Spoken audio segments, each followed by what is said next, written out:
Please remain in a prayerful disposition as we recite the Dacian morning prayer. In the name of the Father, and of the Son, and of the Holy Spirit. Amen. As we start our day, we thank you for this gift of life, and for the chance of living another Please beautiful day remain in in a this world. prayerful disposition as we We recite pray, O the God, Dacian. to learn new things and ready to meet challenges along the way. Bless all the members of our DYCI family, for all of us to do your will every day, every moment. Dear Father, we especially pray for our teachers, that they may have the patience, the knowledge, and most especially, the love to be with us in our journey to learn, like our very own parents. We also pray for all of us students, that we can truly treat each one as brothers and sisters in one happy and loving family. Lord, help us to live up to our vision, more than a school, a family, for us to grow in your love every moment of our lives. All of this we ask in your most precious name. Amen. In the name of the Father, and of the Son, and of the Holy Spirit. Amen. Be proud as Filipino Dacians as we sing from the heart, with respect and honor, the Philippine National Anthem. Bayang magiliw, pelas ng silanganan, alam ng puso, sa dibdib mo'y buhay. Lupang hinirang, tuyat ka ng magiting, sa manlulupit, di ka pasisiin. Sa dagat at bundok, sa simoy at sa langit mong bughaw, may dila kang tula at awit sa paglayang minamahal. Ang kislap ng watawat mo'y tagumpay na nagdidingding. Ang bituin at araw niya kailan pa may di magdidilim. Lupa ng araw ng walhati pagsinta, buhay langit sa piling mo. Aming ligaya ng may mga api, ang mamatay ng dahil sa'yo. Kindly raise your right hand for the patriotic oath. Panatang Makabayan, iniibig ko ang Pilipinas, aking lupang sinilangan, tahanan ng aking lahi. Kinukupkup ako at tinutulungang maging malakas, masipag at marangal. Dahil mahal ko ang Pilipinas, diringgin ko ang payo ng aking magulang. Susundin ko ang tuntunin ng paaralan. Tutuparin ko ang tungkulin ng isang mamamayang makabayan, naglilingkod, nag-aaral at nagdarasal ng buong katapatan. Iaalay ko ang aking buhay, pangarap, pagsisikap sa bansang Pilipinas.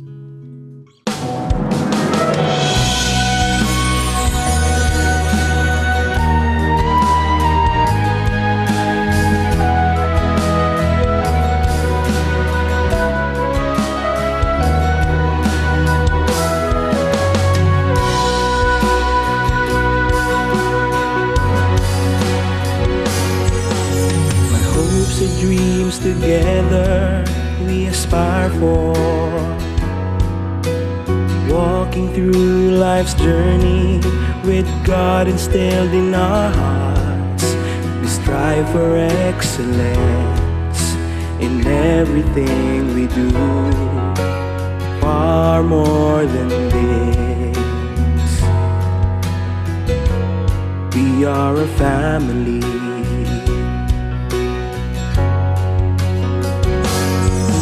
a school, a family.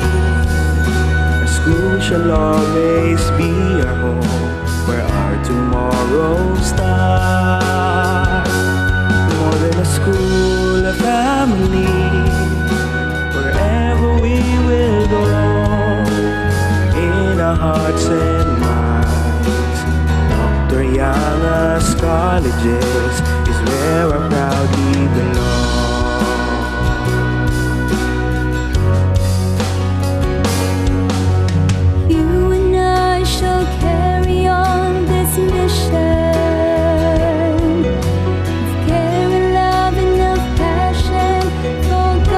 Grace and light, and through all of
Good day, Dacians, and welcome to my class on Understanding Culture, Society, and Politics. Today, we're going to discuss the family today, declining or changing.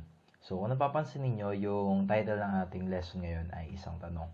So, after discussion, sasagutin natin yan. Okay? So, first is types of families.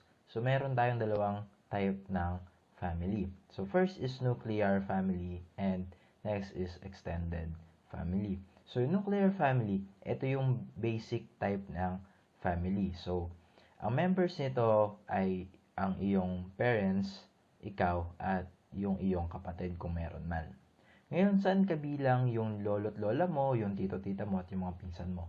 Sila ay kabilang sa tinatawag nating extended family. Dahil sa extended family, lahat ng members ng kinship mo ay members ng extended family.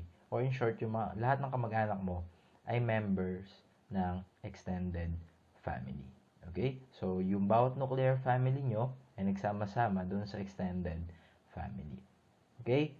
Ngayon yung nuclear family mo, pwede siyang tawagin as family of orientation and family of procreation. Pwede siyang tawagin ng sabay. Okay? Ngayon, ano ba yung meron sa family of orientation? Sa family of orientation, ito yung family kung saan ka nag-umpisa, kung saan ka pinanganak. Okay?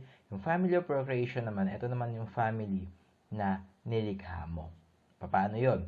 Halimbawa, ikaw, yung kinabibilangan mong family ngayon as anak, yan ang family of orientation mo. Okay? Ngayon, kapag ikaw ay bumuo na ng sarili mong pamilya, yung pamilyang bubuuin mo, yun ang magiging family of procreation mo. And at the same time, yun ang family of orientation ng iyong magiging anak. So, yung nuclear family, pwede siyang tawagin na sabay as family of orientation and family of procreation. Depende na lang kung sino yung tatanungin. Okay? Tatandaan nyo lang na kapag ka family of orientation, ito yung family kung saan ka nanggaling. Pag family of procreation, ito yung family na nilikha mo. Okay? Next is families and the rule of descent. Dito sa rule of descent, meron tayong dalawa, unilineal and ambilineal. So sa unilineal, isa lang yung pwede ka maging member. It's either patrilineal or matrilineal. So ano ba muna yung meron sa patrilineal at matrilineal? Sa patrilineal, lahat ng lalaki sa iyong family or sa iyong bloodline under ng patrilineal. Pag sinabi naman natin na matrilineal, lahat ng babae sa iyong bloodline ay under ng matrilineal. Kung ikaw ay lalaki, under ka ng patrilineal. So, ikaw na anak na lalaki, tatay mo, lolo mo, tatay ng lolo mo, and so on. Kung ikaw naman ay babae, ikaw, babae na anak, nanay mo, lola mo, nanay ng lola mo, and so on. Ngayon, sa unilineal, kung lalaki ka, dun ka lang sa patrilineal. Kung ikaw naman ay babae, dun ka lang sa matrilineal. Pero sa ambilineal, pwede mong i-claim parehas. Parang tayo mga Filipino, kinikilala tayo both sides. Kinikilala tayo sa father side at kinikilala tayo sa mother side. Kaya, malawak yung kamag-anakan natin. Okay? Next.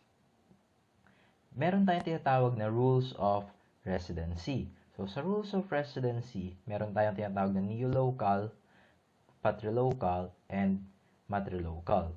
So, yung neolocal, ganito yan. Halimbawa, yung dalawang bagong mag-asawa, tumira sila sa balagtas. Yung parents nung lalaki o yung family nung lalaki ay from Giginto. At yung family ng babae ay from Bukawe. Ngayon, tumira sila sa balagtas. Sila ngayon ay considered as under ng neolocal residency. Okay? Kasi bago yung lugar na tinirhan nila. Wala doon sa lugar kung nasan yung family nila. Okay? Next is yung tinatawag nating patrilocal. Magiging patrilocal yon kapag yung dalawang bago mag-asawa ay tumira doon sa side ng lalaki, sa side ng kanyang father. Okay? Ngayon, tatawagin naman natin yung matrilocal kapag yung dalawang bago mag-asawa ay tumira sa side ng babae, sa side ng kanyang mother. Magiging matrilocal residency yun. Okay? Ulitin natin. Pag tinawag nating neolocal, bago, dun sa lugar na yon at hindi yun lugar ng kanilang parents. Pag tinawag naman nating patrilocal, yung mag-asawa ay tumira sa side ng lalaki, sa side ng kanyang father. Pag matrilocal naman, tumira yung mag-asawa sa side ng babae, sa side ng kanyang mother. Okay? Next, marriage and family. So, meron tayong dalawang uri ng marriage dito. Endogamy and exogamy. Pag endogamy, halimbawa, Filipino ka, at ang napangasawa mo rin ay Filipino, yun ay endogamy. Kapag ikaw naman ay Filipino at ang napangasawa mo ay Amerikano, yun naman ay exogamy. Ibig sabihin, kapag within your group, ang tawag doon ay endogamy. Pag outside your group, yun ang pangasawa mo, yun ay exogamy. So, pasimplihin natin. Halimbawa, ABM student ka. At ang nakatuluyan mo ay ABM student din. So, same group kayo, di ba? Ngayon, ang tawag doon ay endogamy. Pero kung ikaw ay ABM student at ang napangasawa mo ay STEM student, ang tawag doon ay exogamy. Kasi yung napangasawa mo ay outside na ng iyong grupo. Okay? Next. Meron tayong tinatawag na monogamous marriage and polygamous marriage. So, yung monogamous marriage, ito yung type na marriage natin mga Filipino. So, yung isa lang yung pinapakasalan natin. And yung polygamous marriage naman, ito naman yung pagpapakasal sa marami pang iba. Okay? So, yung polygamous marriage, nahahati pa siya sa 4. So, first is yung tinatawag nating polygyny. So, yung polygyny, yung lalaki ay pwede mag-asawa ng maraming babae. Katulad ng practice ng mga kapatid nating Muslims. Okay? Next, merong counterpart yun. May tinatawag tayong polyandry. So, yung polyandry naman, yung babae naman ang pwede mag-asawa ng marami at hindi yung lalaki. Okay? Next, may tinatawag tayong group or conjoint marriage. So, dito, parehas, sabay. Yung lalaki at babae pwedeng mag-asawa ng marami. Okay? 'Di ba? Yung polyandry, babae lang ang pwedeng mag-asawa ng marami. Yung polygyny, lalaki lang ang pwedeng mag-asawa ng marami. Ngayon, yung group marriage, sabay, pwede silang parehas na mag-asawa ng marami. Okay? Next, meron tayong tinatawag na sororate marriage. So, yung sororate marriage, yung lalaki, pinapakasalan niya rin yung kapatid na babae ng namatay niyang asawa. Okay?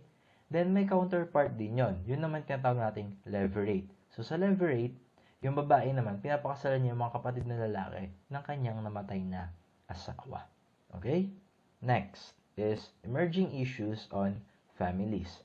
So, dito, meron tayong tatawag na family violence and violence against women and children. So, sa family violence, etong violence na to ay nangyayari kahit kanino sa iyong family. Babae man yan, lalaki man yan, matanda man yan, bata man yan. So, etong isa, mas specific to, violence against women and children. Ngayon, nagkaroon tayo ng community quarantine. Mas tumaas yung kaso ng pang-aabuso sa mga kababaihan at sa mga kabataan. So, ngayon, eto ay nagresulta sa pagkakahiwa-hiwalay ng miyembro ng mga pamilya. Okay? So, may tinatawag tayong divorce and annulment. So, sa divorce, pinapawalang bisa lang yung kasal ng dalawang mag-asawa. Pero sa annulment, totally tinatanggal lahat. Okay? Kumbaga parang hindi kayo naging mag-asawa. Sa divorce kasi, may mga karapatan pa rin kayo sa isa't isa. Lalo na yung mga anak ninyo. Pero sa annulment, tinatanggal totally. Parang hindi kayo naging or parang wala kayong naging relasyon nung tao na yun. Kumbaga, parang hindi kayo naging magkakilala. Ganun. Okay? So, yun yung pinagkaiba ng divorce and annulment. Next, families in the age of postmodernity. So, dito madidiscuss natin yung mga families na nagbabago rin kasabay ng globalization, kasabay ng mabilis na pagbabago ng ating mundo. So, first is may tinatawag tayong polyamory. So, sa polyamory, para tong group marriage. Dahil yung mga tao na under ng polyamory families, sila yung mga tao na naniniwala na yung love, hindi mo siya pwedeng ikulong lang sa isang tao. Kasi mag-grow at mag-grow siya. Kumbaga dito, tanggap nila na kapag ka ikaw ay na-inlove ba sa ibang tao, kahit na ikaw ay committed, okay lang yun.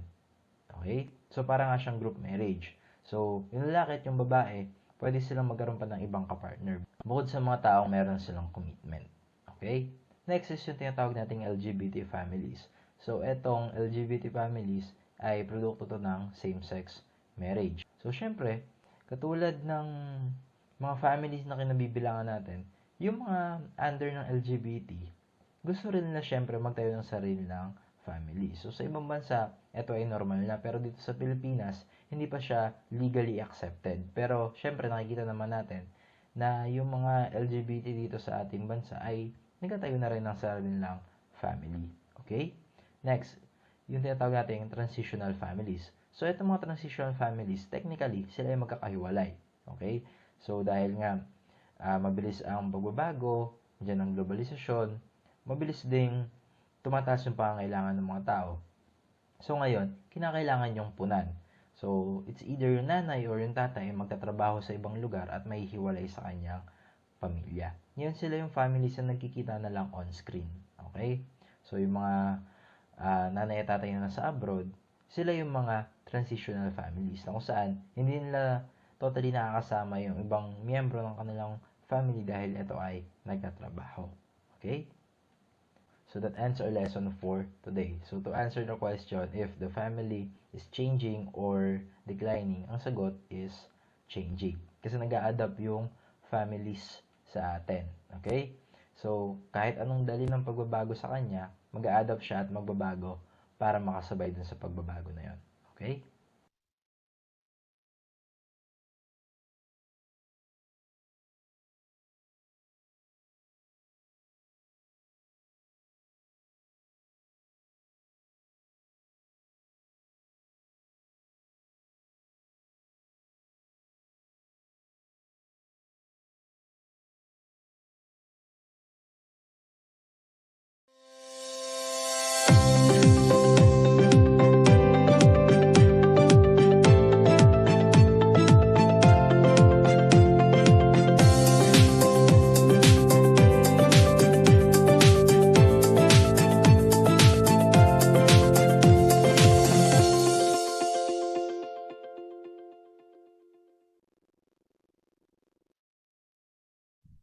It teaches a man to admit that he is wrong and to be proud of the fact that he does so. That's the power of research, according to H.E. Stosher. Good day, everyone. I am Sir Renedic, and welcome back to Practical Research 2. In this video lesson, we are going to talk about the use of variables in research, or simply the word variables.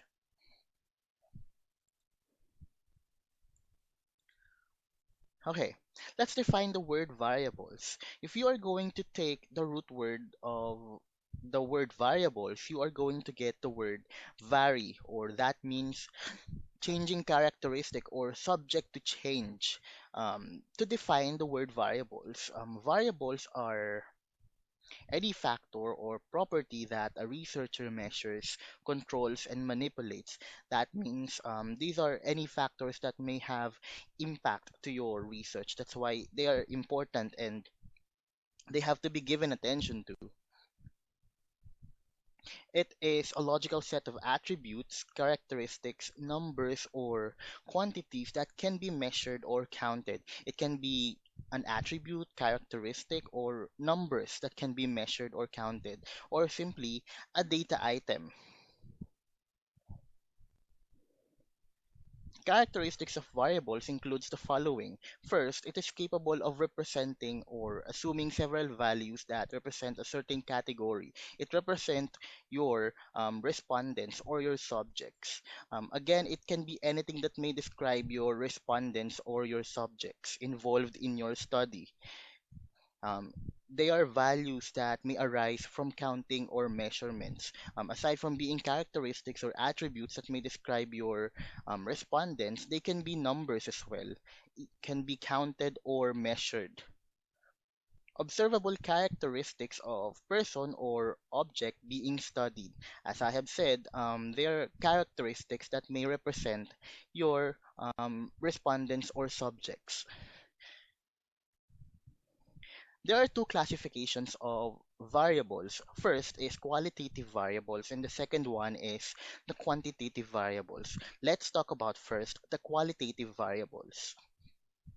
Qualitative, as you may know it, qualitative, they are not measurable. They are categorical variables or simply unmeasurable variables. There are two types of qualitative variables. They are mm, categorical variables.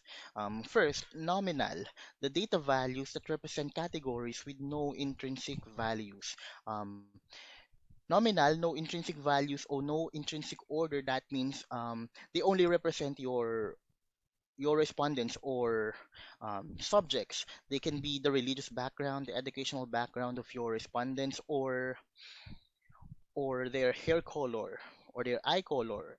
While ordinal, these are data values that represent categories with some intrinsic values. These can be um, level of agreement, level of satisfaction. They have an order. That's why it is called ordinal. For example, if we are going to talk about socioeconomic status, first level, low income, middle income, then high income. When it comes to level of agreement, from strongly disagree to strongly agree. Quantitative variables, on the other hand, these are characteristics, attributes, or traits that can be measured. That means it has something to do with numbers and figures since they can be measured, or simply they are measurable variables. Same with categorical variables, they have two types. First one is discrete or scale variables. These are counts of individual items or values. By the term counts of individual items, that means this is the number of observation or simply frequency. For example, um, number of students who attended in a class, number of books sold in a day, and number of participants who attended the seminar. Those are counts. On the other hand, we have continuous variables, the measurement or of continuous or non-finite values. Measurements, or for example, diameter, distance, volume, temperature, time, those are examples of continuous variables. They are measurements. Okay, let's go now to the basic types of variables. There are only two types of variables or basic types of variables, and they are very important in the research process because they are your focus. First, we have the independent variable, and on the other hand, the dependent variable. The IV or the independent variable is also known as the explanatory variable and predictor variable. Explanatory variable, since they are the first one to appear in your research. Dependent variable is also known as the response variable or criterion variable. They are called response because they are the factor that you are observing. You are observing the response of the DV to the independent variable. To remember them or to remember their purpose, you must just simply remember this acronym, ICE. Now, remember, independent is the cause while the effect is dependent. Okay?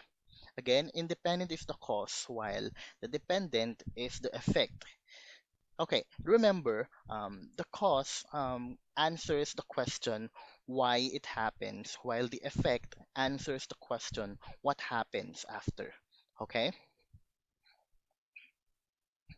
Guidelines for independent and dependent variable. Things to remember to tell them apart. First, the dependent variable is always the property you are trying to explain. It's always the object of the research. So, the dependent variable is what you are observing. As I have said a while ago, that's the object of your research since you are going to find out what would be the influence of the independent variable to the dependent variable. The response of the dependent variable would be your object. Second, the independent variable usually occurs earlier in time than the dependent variable. That's the reason why your dependent variable is your response variable, because your independent variable is your predictor variable. That means it is already existing even before the study. It occurs earlier in time. Next, the independent variable is often seen as influencing directly or indirectly the dependent variable. Okay, two types of independent variable. First, active, a variable that is actually manipulated by researchers. Now, this is ideal for experimental research because in experimental research, the researchers has the control over the independent variable. That's why they can perform an experimentation because they can give treatment or intervention to the experimental group since they can manipulate the independent variable. That's the active independent variable. On the other hand, okay, example first. These are the treatment or intervention that the researchers can give to their experimental group. Example, methods of training, forms of reinforcement, type of nutritional supplement. They can give this treatment to their subjects before conducting or during their experimentation. Okay. On the other hand, we have the attribute independent variable. These are pre-existing attribute that cannot be manipulated. That means the researcher doesn't have the control over the independent variable since they are pre-existing or they are already existing even before the study. That means they have no control over them. Examples are gender, race, age, or grade level. These are pre-existing data. Okay, next. Let's have some samples in here. First, we are going to identify the IV and the DV in here. First one is the impact of verbal abuse of teenagers on teenagers' social development. Sorry. Um, okay, if we are going to identify the independent variable here, let's look at the factor in here that occurred earlier in time based on the guidelines. The factor in here that occurred earlier in time is, of course, the verbal abuse. So that means that would be your independent variable. On the other hand, the influence, what would be the influence of verbal abuse on teenagers? That means your dependent variable would be the teenager's social development. Okay, next one. Effects of quality of sleep to the intelligence quotient or IQ level of grade 11 learners. So same, we have to look at the first factor that is explanatory or predictor variable. Um, that in this case, that would be the quality of sleep because that would affect the student's IQ level. Okay, so the independent variable here would be quality of sleep, and of course, the dependent variable would be intelligence quotient level or the IQ level of grade 11 learners. The third one, the impact of sex education to the incidence of teenage pregnancy. Similar to what we have given a while ago, the first one to appear in here would be sex education. So that would be your independent variable. Then, on the other hand, dependent variable would be the incidence of teenage pregnancy. All right, let's talk about now the other types of variables or other classifications of variables. First one is the extraneous variables from the word extra. They are error producing variables other than IVs that may impact the TV response. So that means they can occur during your experimentation or they can impact the result of your study even they are not considered independent variable. They are extraneous variables. An uncontrolled variable that greatly influences the result of the study, they are also called as the following. the intervening variables, modifying variables, or confounding variables. There are two categories when it comes to extraneous variables. They are okay, two types. First one is organismic variables. They cannot be changed through manipulation, or again, they are pre-existing data. That means they cannot be changed. On the other hand, environmental variables, these are economic, anthropological, or sociological and physical factors. These are backgrounds of the respondents or subjects that may have impact to the results of your study. That's why they are considered extraneous variables. Okay. Second one, abstract or continuous variables. As we have talked about a while ago, continuous variables are measurements or precision-based measurements. These are quantitative measures and statistically tested precision-based measurements. That means, again, examples of these are measurements such as the temperature, time, volume, just like that. Next one, dichotomous variables. From the prefix di, which means two, dichotomous variables, these are factors with only two values used in comparative studies. As we have defined comparative studies during the quantitative research lesson, comparative studies are studies which aims to compare two variables, okay? For example, non-smoker and smoker, teaching and non-teaching staff. Those are variables used in dichotomous in comparative studies. Next is constant variables. This may sound contradicting because variables means factors that are subject to change or changing characteristics. Constant variables are variables that do not undergo any change during the experiment. So that means they remain the same even after the experiment or during the experiment. Okay, covariate variables is similar to extraneous variables. It creates interactions with the dependent and independent variable and may have impact or may alter the result of your study because of its existence.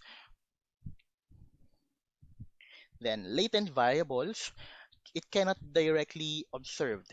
For example, IQ level, you cannot measure your IQ, you cannot observe your IQ level, your satisfaction, your agreement to something, they cannot directly observed.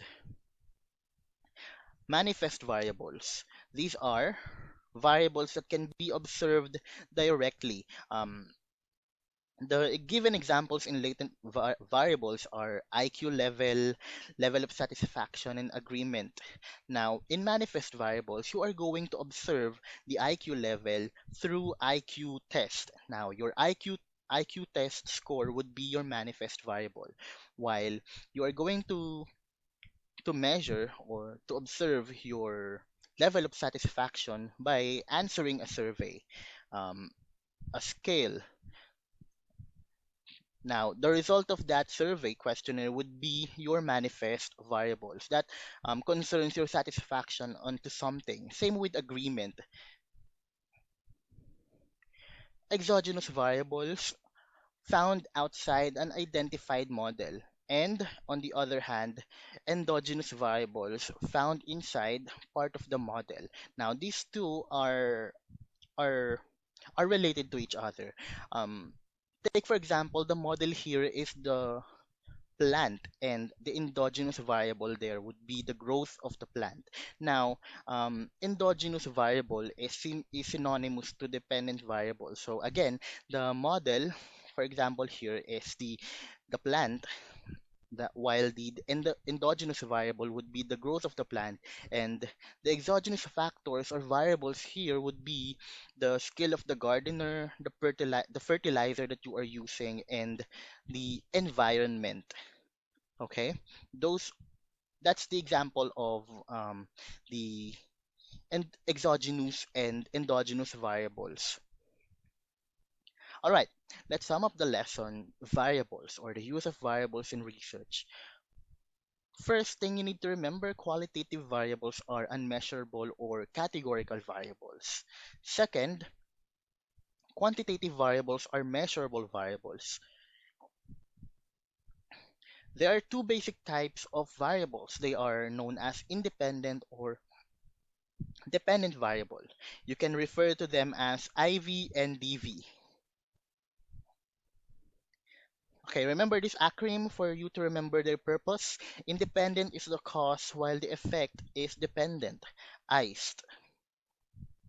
There are other types of variables that can affect the results of your study, such as the extraneous variables or the covariate variables. They have also other names, such as intervening variables, confounding variables, and modifying variables. Okay, to end this episode, or to end this video lesson, I would like to leave a quotation from Yashkishore Singh. In this world full of variables, be someone's constant. Thank you so much for listening. I hope you learned a lot in this video lesson. Stay safe and be healthy. Have a good day, everyone.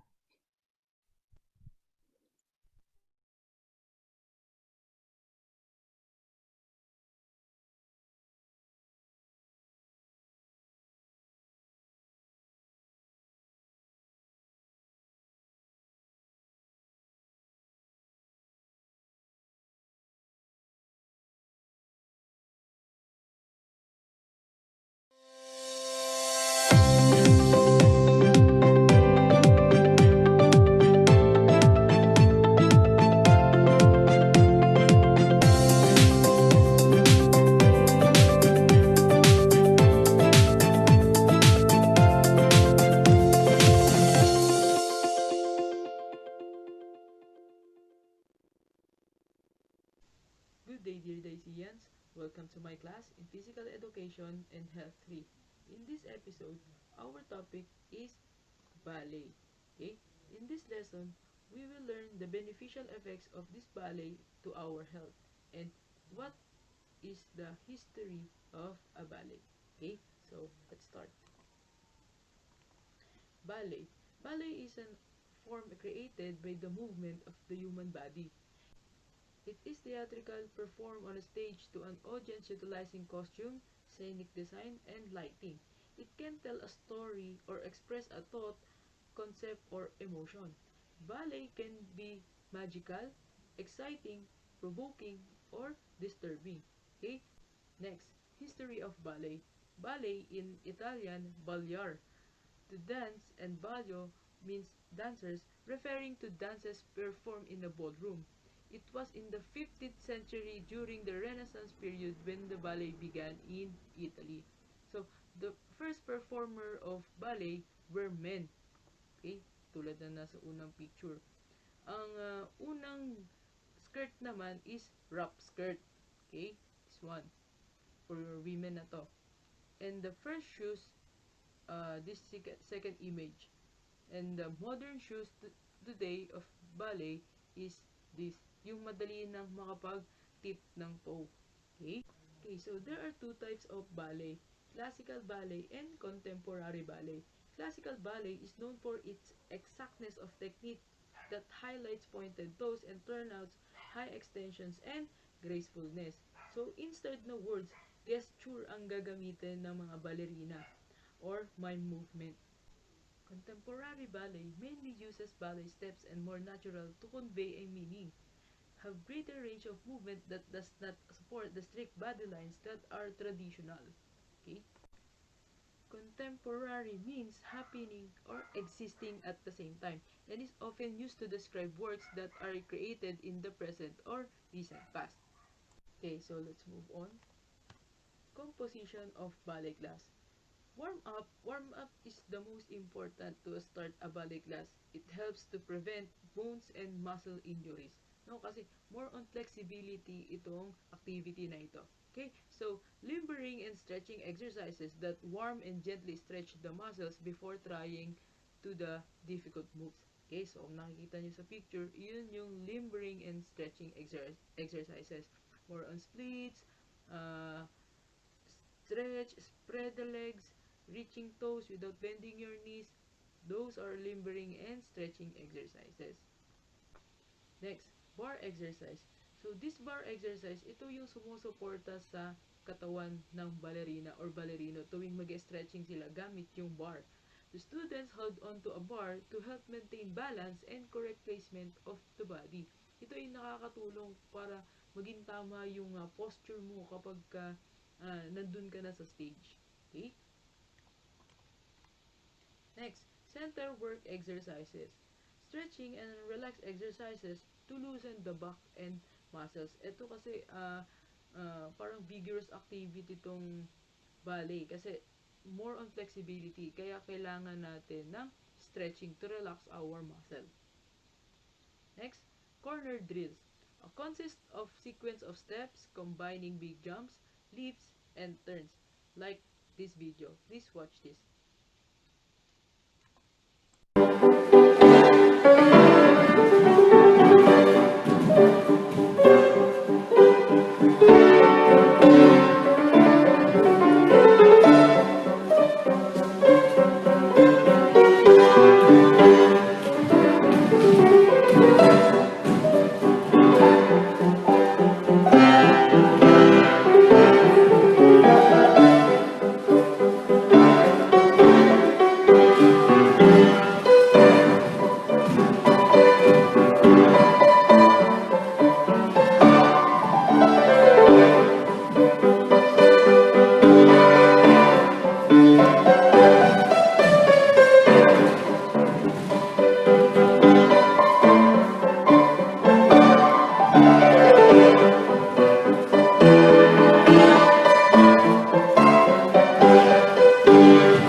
Example of corner drills.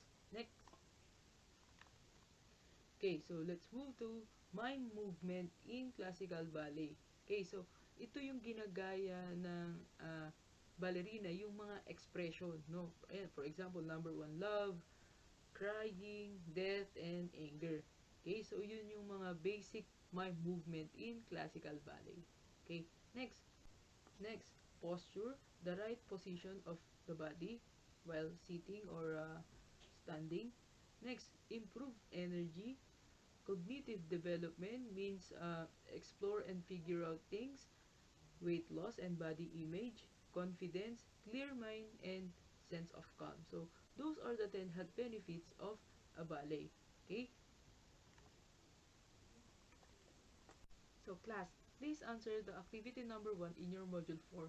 So, that's all for this episode. Goodbye and good day, dear Daisians.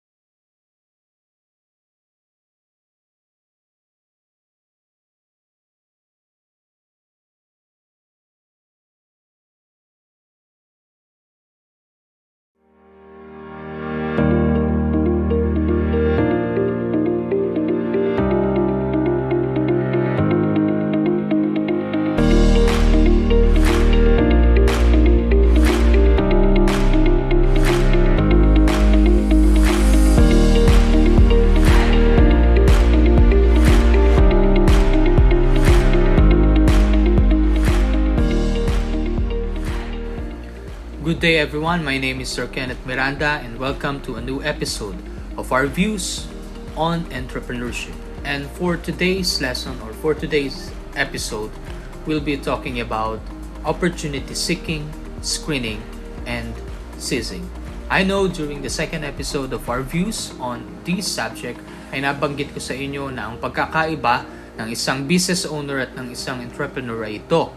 For a business owner, a crisis is an opportunity, while for an entrepreneur, a crisis is a responsibility. Siguro iba tatanungin sa inyo, yun naman pala yung pagkakaiba ng dalawa, then why should we talk about opportunity? Why don't we talk about responsibility? Ang sagot po ay ito. Because for an entrepreneur, responsibility is already a must. Meaning to say, responsibility is innate to every entrepreneur, while opportunity does not necessarily show itself. That's why we need to talk about certain steps on how could an entrepreneur seek a particular opportunity. How should he or she determine if this opportunity would be relevant or beneficial to his or her enterprise, and how could he or she seize or exploit this opportunity? First, let's talk about opportunity seeking. Entrepreneurs have endless curiosity to discover new or different ideas and see whether these ideas will work in the marketplace. This is what separates entrepreneur for the ordinary businessman. Isa sa mga natural na katangian ng isang entrepreneur na nagdi-differentiate din sa kanya mula sa isang mere business owner ay yung pagkakaroon ng curiosity. That's why we always say that an entrepreneur is not just a problem solver, but an entrepreneur is also a problem identifier. Because it is said that for an entrepreneur, every unhappiness or every distraction or every annoyance is a business idea waiting to be born. Kaya laging nagtatanong yung entrepreneur, bakit ba ganito yan? Bakit ba hindi gawing ganito? Bakit hindi gawing ganon? Bakit ganito pinapairal o ginagawa itong mga bagay na ito? Natural sa kanya na magtanong, at sa pamamagitan ng pagtatanong na yon ay nakakadiscover siya ng iba't ibang mga oportunidad na pwede niyang exploit at gawin bilang isang enterprise o bilang isang negosyo. This is why we say, entrepreneurs do not react, they respond. Ano bang pagkakaiba when we react and when we respond? When we react, ay nagbibigay lang tayo ng certain expression dun sa nangyayari. But when we respond, hindi lang tayo nagbibigay ng expression.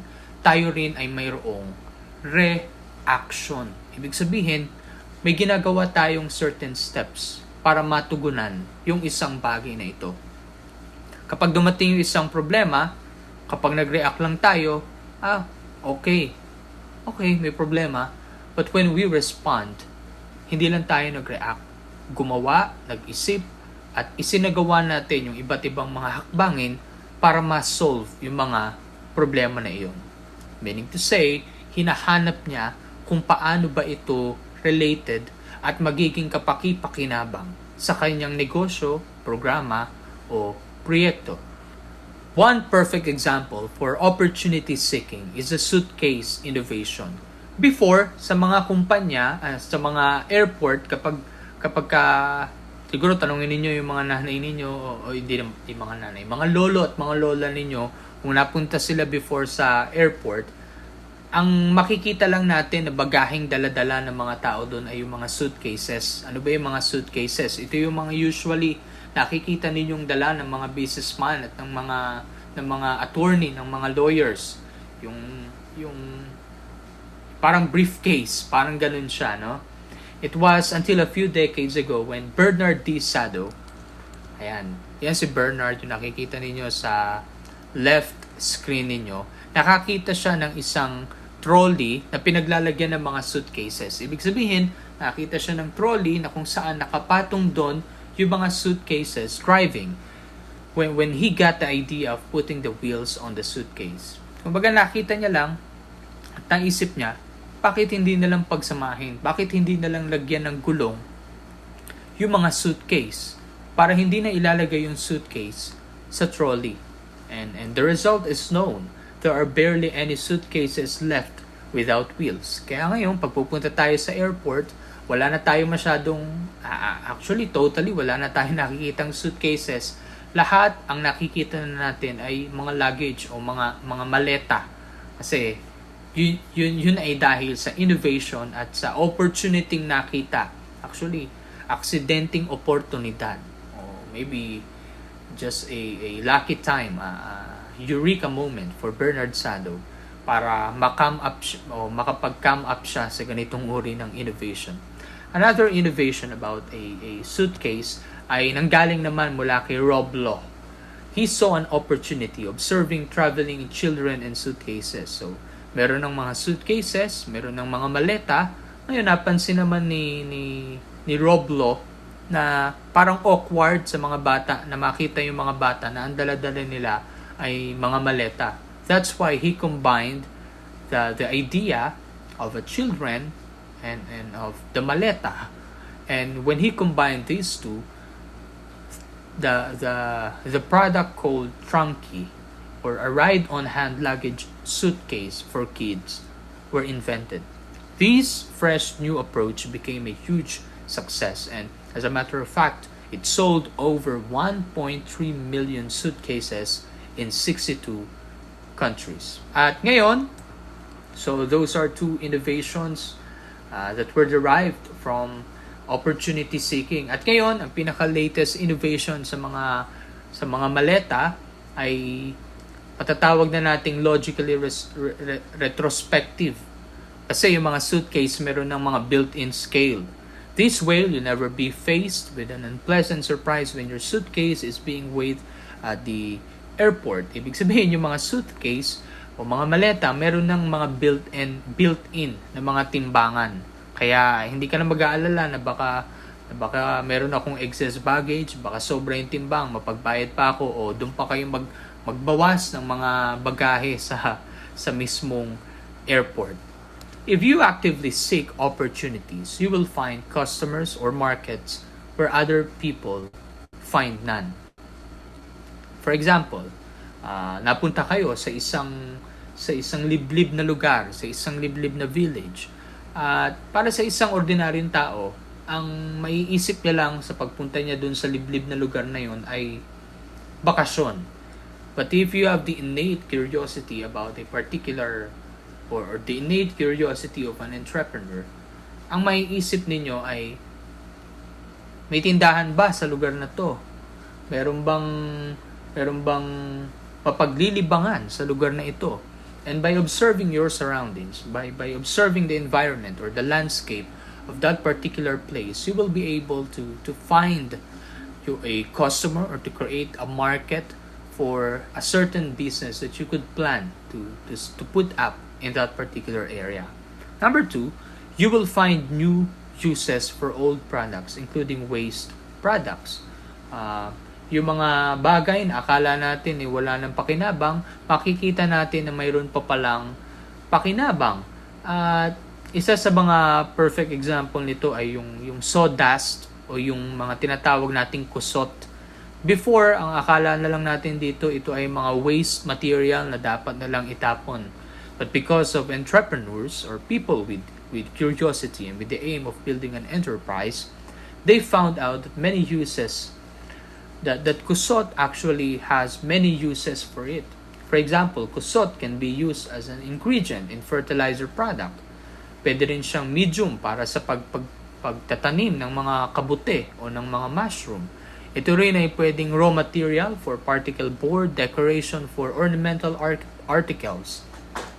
So, ibig sabihin lang, meron pang mga gamit para sa isang entrepreneur when they seek opportunities. Yung mga bagay na akala natin patapon na, may gamit pa pala. O baka yung iba humugot pa dun ha.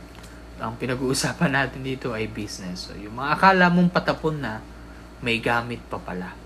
Number 3, if you actively seek opportunities, you will find new ways of doing things.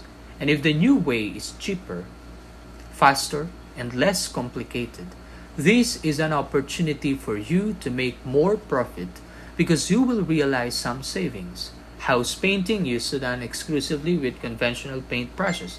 Later, it was found that spray painting or roller brush painting can speed up the work and may even result in their better quality.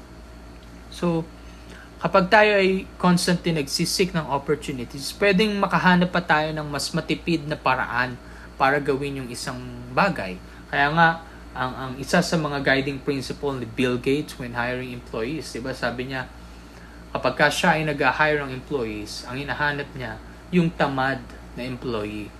Tamad in a sense na tamad siya at sa sobrang katamaran niya, hahanap siya ng mas madaling paraan o mas mabilis sa paraan para ma-accomplish yung task o yung role niya.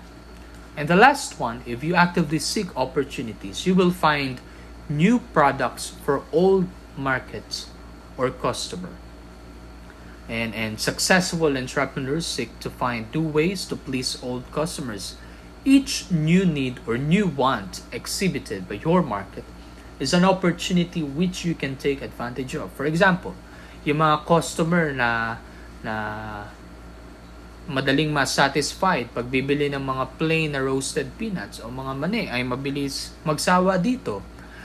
Because of innovative and opportunity-seeking entrepreneurs, they were able to come up with new peanut variants like spiced peanuts, candied peanuts, wasabi-flavored peanuts, garlic peanuts, at iba-iba pang mga peanuts.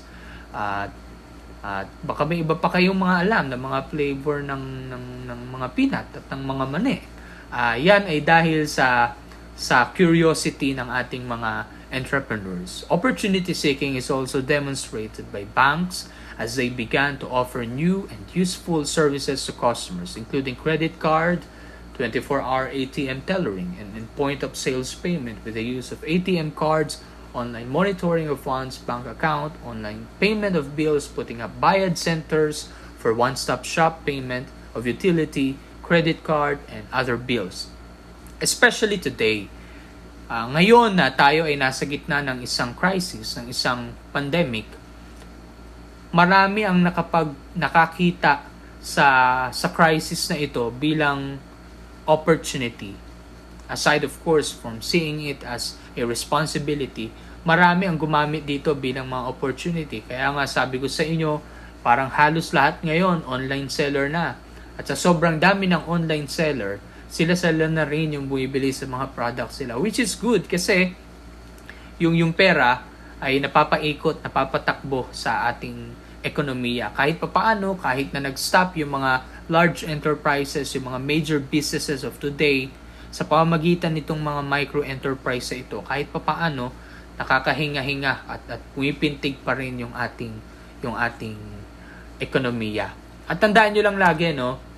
Sabi dyan sa book ninyo, meron 3 words, 3 terminology na tinukoy dyan. Mind frame, heart flame, gut game. Mind frame, kailangan ikaw ay curious. Heart flame, kailangan hindi ka kagad panghinaan ng loob na kapag yung opportunity na akala mo ay beneficial sa company mo ay hindi nag-work, hindi ka kagad mawawalan ng pag-asa na humanap pa ng iba pang mga oportunidad na pwede mong exploit.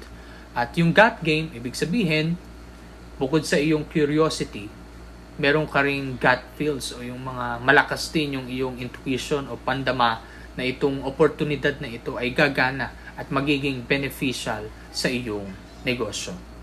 Now, there are different sources of opportunity and one fundamental source of opportunity ay yung tinatawag nating macro-environmental source of opportunity. At kabilang sa macro-environmental source ay yung socio-cultural, political, economic, ecological, technological. Number 1, socio-cultural. Dito papasok yung halimbawa yung mga traditions, mga kinagawian, kinaugalian sa isang particular na lugar. Halimbawa, dito sa Bukawi, ano ba ang socio-cultural landscape dito sa atin? Every July, meron tayong piyesta. At every July, napapansin natin kapag merong mga piyesta, dinarayo tayo ng mga Pinoy entrepreneurs. Ito yung mga tinatawag nating ukay-ukay vendors. Diba? Tuwing may piyesta, marami tayong mga bangketa, maraming mga maliliit na negosyo nagsusulputan. Kaya, kailangan aware tayo dun sa socio-cultural aspect. Kasi sa pamamagitan nito, ay makakatulong ito para mapalakas yung benta natin at malaman kung kailan ba pinaka-willing na gumastos yung target market natin. Number 2, yung political aspect ng ating mga negosyo. Every business is limited by the political environment. This involves laws, government agencies, and pressure groups. At Sa pamamagitan ng mga impluwensya ng mga organisasyon na ito at mga taong ito, nagkakaroon tayo ng iba't ibang mga marketing decisions na may malaking epekto sa ating kumpanya o sa ating negosyo. That's why, bago tayo pumasok sa isang bagong market, for example, tayo magtatayo ng negosyo sa isang particular na lugar, sa isang bayan, kailangan alamin muna natin ano ba yung legal and political environment ng bayan na ito. Ano ba yung mga ordinansa? Baka mamaya may mga ordinansa silang pinapatupad na nagpo-prohibit sa paggamit ng mga plastic. Bawal palang gumamit ng plastic sa lugar na ito. Kailangan alam natin yun para unang-una, hindi masayang yung resources natin. Pangalawa, hindi tayo makulong. These laws covering issues such as environmental protection, product safety regulations, competition, pricing, and the rest might require our business or our firm to adapt certain aspects and strategies to the new market. The next one ay yung tinatawag nating economic source of opportunity. Sabihin, kailangan alam natin yung mga factors na nakakaapekto sa ating mga consumer purchasing power at yung kanilang spending patterns. Halimbawa, a company should never start exporting to a country before having examined how much people will be able to spend. At mahalagang mga criteria dito yung tinatawag nating GDP, o yung gross domestic product, GNI, import duty rate, and sales tax, VAT, especially yung VAT, unemployment rate ng isang bansa, inflation rate ng isang bansa, disposable personal income, at yung spending patterns ng isang bansa. Kasi sa pamamagitan ng pag-aaral sa economic source or economic environment ng isang lugar, ay malalaman natin ay gaano kalaki ba yung profitability na maibabalik nitong particular na market na ito para sa ating kumpanya. The next one ay yung ecological factor. Ecological environment as a source of opportunity ay mahalaga since they are about the natural resources which are needed as inputs by marketers or which are affected by their marketing activities. Nakapaloob dito sa ecological sources ay yung environmental issue or aspect ng ating mga negosyo. Especially kung ang negosyo mo ay mayroong direct relationship sa environment. Kung ito ba ay real estate, diba? Mahalaga ito para sa mga kumpanya na nasa real estate industry. The next one ay yung technological sources. Technological forces form a crucial influence in the microenvironment. They relate to factors that create new technologies and thereby create new product and market opportunities. One perfect example para sa technological aspect as a source of opportunity ay yung creation ng tinatawag nating e-commerce.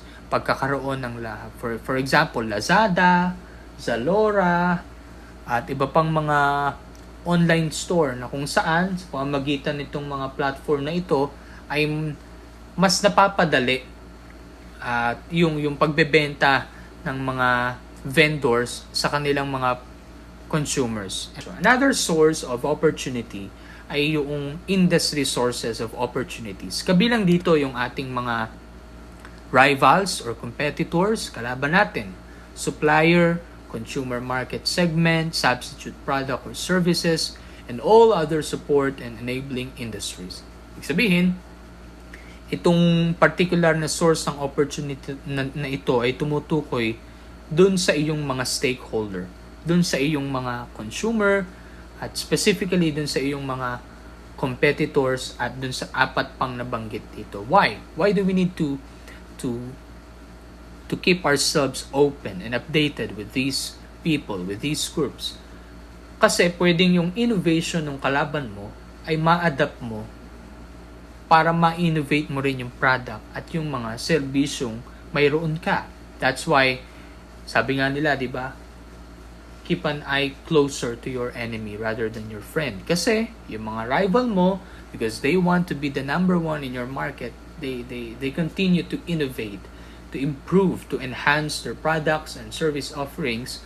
At yung mga innovations nila, pwede mo ring gayahin. We We don't use the word gayahin, but we make use of the word benchmark. At pwede mo rin itong i-apply sa iyong enterprise. Another source of opportunity ay tinatawag nating market sources of opportunity. A marketing opportunity is a sales accepted lead that has been qualified as being in need of your product or service. A sales representative determines that there is an opportunity to sell to this individual or company. Ibig sabihin lang, inaaral mo, patuloy kang nag-aaral at naghahanap ng mga panibagong market, panibagong tatangkilik sa iyong mga produkto. Another source of opportunity ay tinatawag nating micro-market. Ito naman yung mga maliliit na mga negosyo. Ibig sabihin, yung mga sari-sari store. Pwede ring maging opportunity o maging partner mo yung mga sari-sari store, yung mga barangay micro-enterprises. Why? Because they can be a retail partner, or they can also be a supplier of your product. Mas mababang supply ng mga raw materials sa kinakailangan mo. Pwede ring, kagaya nga nung sabi ko, pwede ring sila yung gamitin mong platform para mas maiabot mo sa iyong mga consumer yung iyong mga produkto. At yan nga yung ginagawa ng mga large enterprises na nasa product industry. For example, Coca-Cola, tina-target ngayon nila yung mga micro businesses, mga micro enterprises. Bibigyan nila sila ng refrigerator, and in exchange, bibigyan sila ng quota na dapat ganito karaming Coke products ang mabenta mo. Marami ng mga negosyo ang gumagawa nito. Kasi nga, it was proven effective and a less hassle, or maybe hassle-free way of dealing with your customer, with your client, with your market. Next, consumer preferences, peaks, and perceptions. Customer preferences change over time. People's taste in clothes, music, shoes, entertainment, dance, sports, hobbies, and even careers have evolved over the years. Before the customer is won over, there is first a battle for the mind. Next, there is a battle for the heart. Finally, there is a battle for the wallet. Kailangan alam mo kung ano ba yung trending ngayon. Kasi sa pamamagitan ng pag-aalam sa kung ano yung mga trending ngayon, mamomodify mo yung product mo, yung service mo, para alam mo kung saan ba sila, kung ano ba yung paraan ng promotion, kung ano ba yung paraan ng pag-advertise, yung kakagatin nila. At sa pamamagitan nun ay may-encourage mo sila, may-entice mo sila na bilhin yung produkto mo. For example, tayo dito sa DYCI, especially kami sa marketing arm, kinakailangan alam namin yung mga common terminologies na ginagamit ngayon ng mga millennial o ng mga edgers, para nang sa gayon updated kami kung paano ba nila gustong i-market sa kanila yung particular na serbisyong ino-offer natin. For example, if today they want K-pop, maybe we should think of ways on how to advertise, to promote our product na mayroong touch ng mga K-drama para mas head-turner. Ibig sabihin, mas madaling mapansin. At kapag mas madaling mapansin yung ating mga promotional materials, ay mas titingnan at mas malaki yung chance na maging aware yung market, yung client, yung prospect sa mga serbisyong ino-offer natin. Kaya abangan ninyo, baka in the next months, in the coming days, yung mga tarpaulins natin maging about K-drama na. Abangan nyo lang po yan. The longer the customer wants to use the product, the greater the chances of creating lasting loyalty.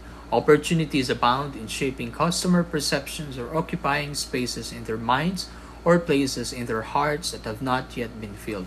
Ito ay two-way factor, no? It's either the trend would make your product, or your product or service would make the trend. Isang perfect example dito ay yung Apple Incorporated. Pasensya na kayo, medyo bias ako sa Apple. Kasi itong mga Apple products, usually, hindi sila sumusunod sa trend. Usually, sila yung gumagawa ng trend. Pansinin niyo, nung nilaunch yung iPhone X or iPhone 10, na kung saan yung user interface ay nawala na yung home button, na kung saan yung screen ay naging totally touchscreen na.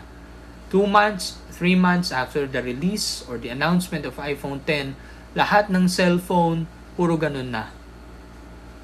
And yun yung isang magandang opportunity na kung saan if you have enough brand equity, you will be able to create and to implement your opportunity. And in the process of it, you don't just make opportunity or make your own break. You also provide opportunity for other industry, for other companies, for other enterprises that they can exploit in order to sell or to market more of their products or services they offer. So yun kaya kailangan alam natin kung ano yung mga preferences, ano yung mga trend, at ano yung mga perception ng ating market hinggil sa industry na kung saan kabilang yung ating enterprise.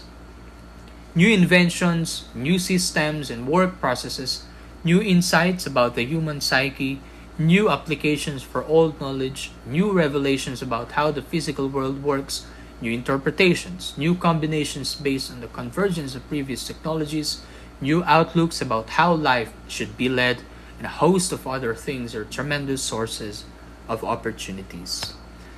Determining personal preferences and competencies lay the foundation for a new business venture. Unexpected occurrences in both external and internal environment of the enterprise indicate that significant changes are happening and opportunities are sprouting. So those are just the major things that you need to know in seeking opportunities. Now let's proceed to the next one, opportunity screening.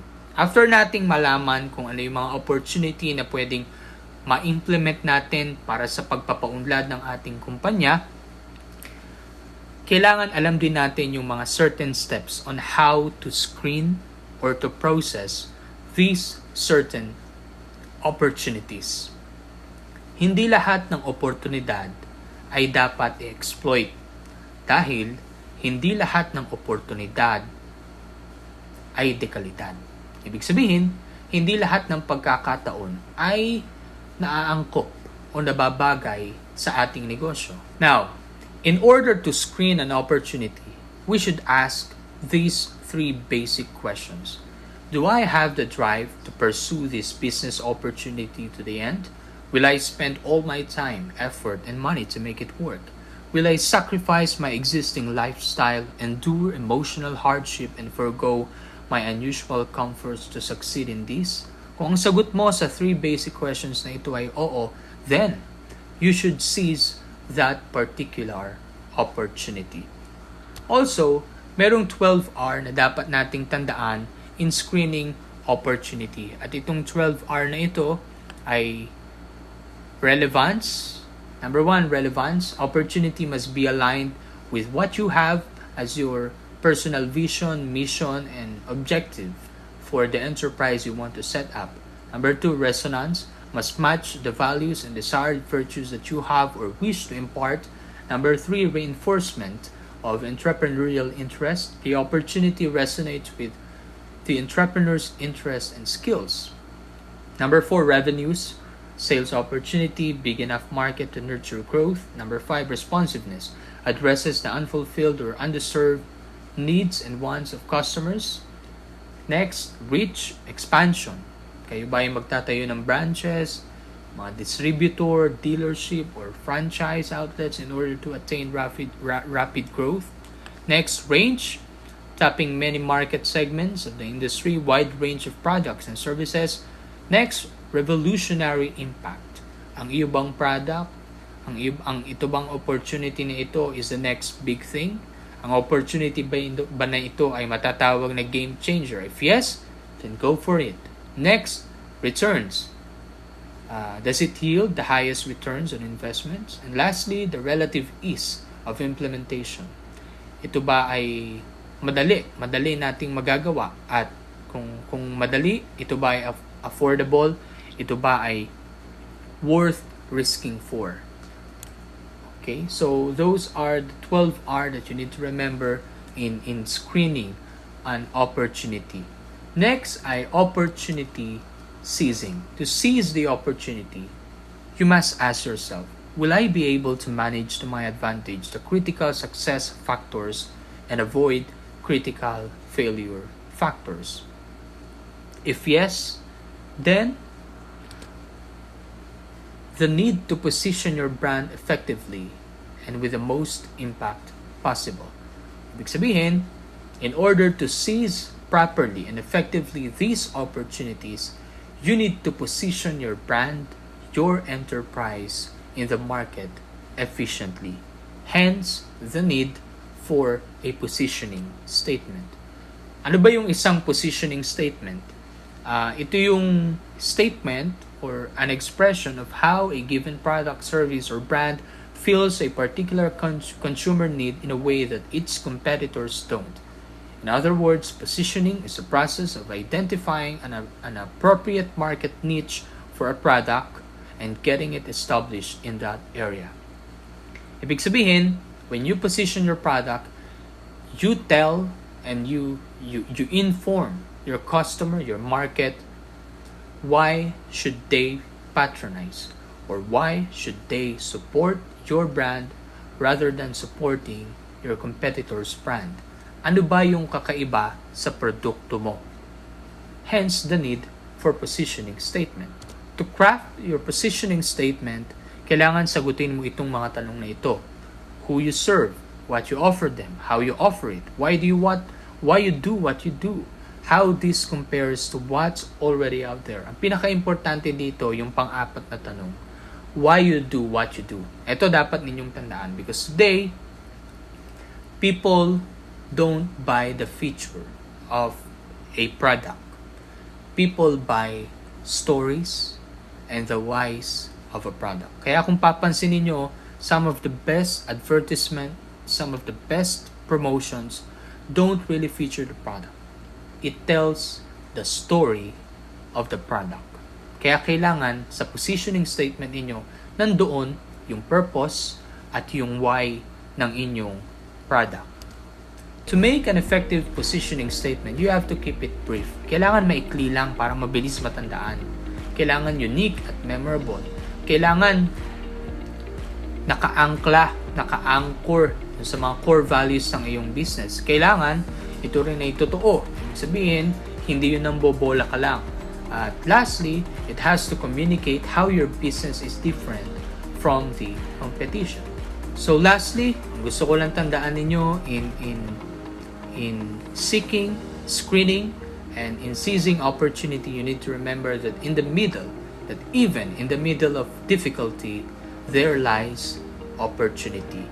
So, patuloy nyo lang i-observe yung behavior ng mga tao sa paligid ninyo at yung mga nangyayari sa ating environment at baka sa mga pangyayaring na yon ay nakakubli o nakatago yung mga pagkakataon at oportunidad at dekalidad na pwede nating i-apply sa ating mga business, sa ating mga project, at sa ating mga pangarap.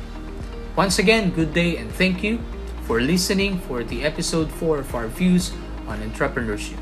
See you again on our next episode.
Ako ang aking katawan. Good day, Daisians, and welcome to our philosophical discourse today. entitled The Human Person as an Embodied Spirit. Ano nga ba ang ibig sabihin ng pagiging tao? But before we talk about man as an embodied spirit, let us try to understand first our body. Susubukan nating unawain ang ating katawan at ano ang kahulugan ng ating katawan sa ating pagkatao. Yung ating bang katawan ay talagang katawan lamang na maaari nating gamitin sa kahit anong paraan? O meron itong kinalaman sa ating pagkatao. So we will be talking about ourselves as an embodied spirit, and this is within our core. And we experience the world through our body, and we have this precious dialogue and encounter. The way we encounter the world is through our body. Kung wala tayong katawan, hindi tayo magkakaroon ng karanasan sa mundo. Kaya ang ating katawan ay mahalaga. Kaya ang pag-uusapan natin ngayon ay kung gaano kahalaga ang ating katawan sa ating pagkatao bilang tao. Subalit bago natin pag-usapan ang kahalagahan ng ating katawan sa ating pagkatao, tingnan muna natin kung paano ba tiningnan ng mga sinaunang pilosopo ang tao. What is the body of man? Yan ang mga tanong nila. Is it truly a part of being man, or it's just a contingent addition to oneself? Ibig sabihin, yung bang katawan natin ay bahagi lamang ng katawan natin o dinagdag sa katawan natin o ito na mismo tayo? At merong mga pilosopo na ang kanilang pananaw ay this is an imprisonment of the spirit, of the soul. Kumbaga, ang ating katawan daw ay kulungan ng kaluluwa. Ano nga ba talaga ang totoo? Tingnan natin kung paano ito inunawa ng mga pilosopo. For Plato, man is his soul. Para kay Platon, ang tao daw ay ang kanyang kaluluwa. So, dito mapapansin natin na ang tao ay ang kanyang kaluluwa. Anong ibig sabihin? Si Platon ay hindi niya binigyan ng pansin ang katawan ng tao. Ang kanyang pagkakaunawa sa tao ay siya ay ang kanyang kaluluwa. So, the real person is in the soul because the soul is the essence of his humanity. Because for Plato, the soul is the principle of life.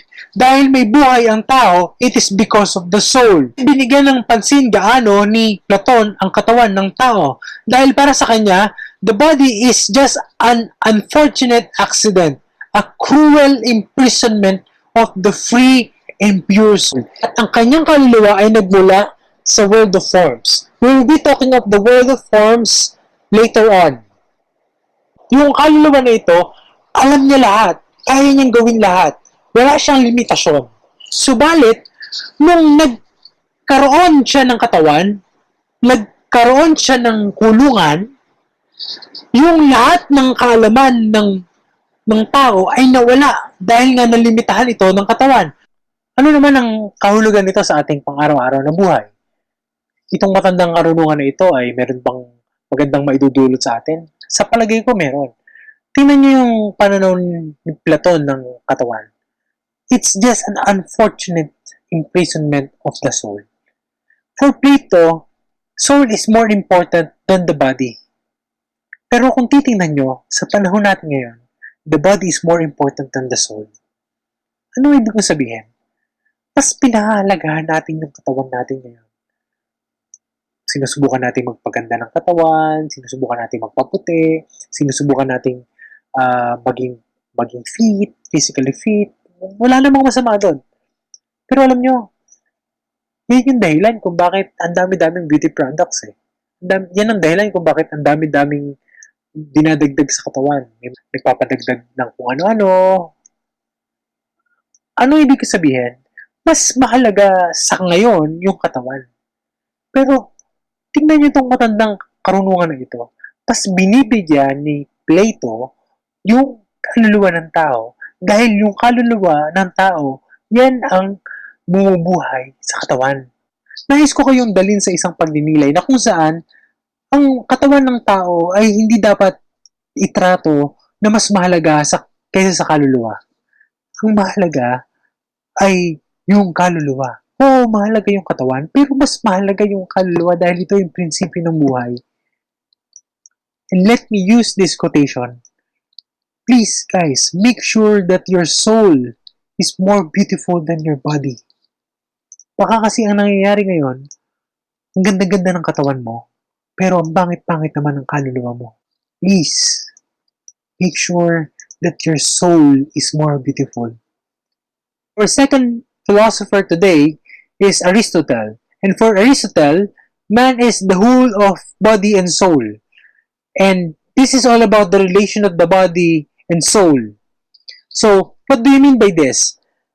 Kung kanina, ang kaluluwa at katawan ay walang kaugnayan sa isa't isa, dito naman, mayroong kaugnayan ang katawan sa kaluluwa. It's the whole of the body and soul.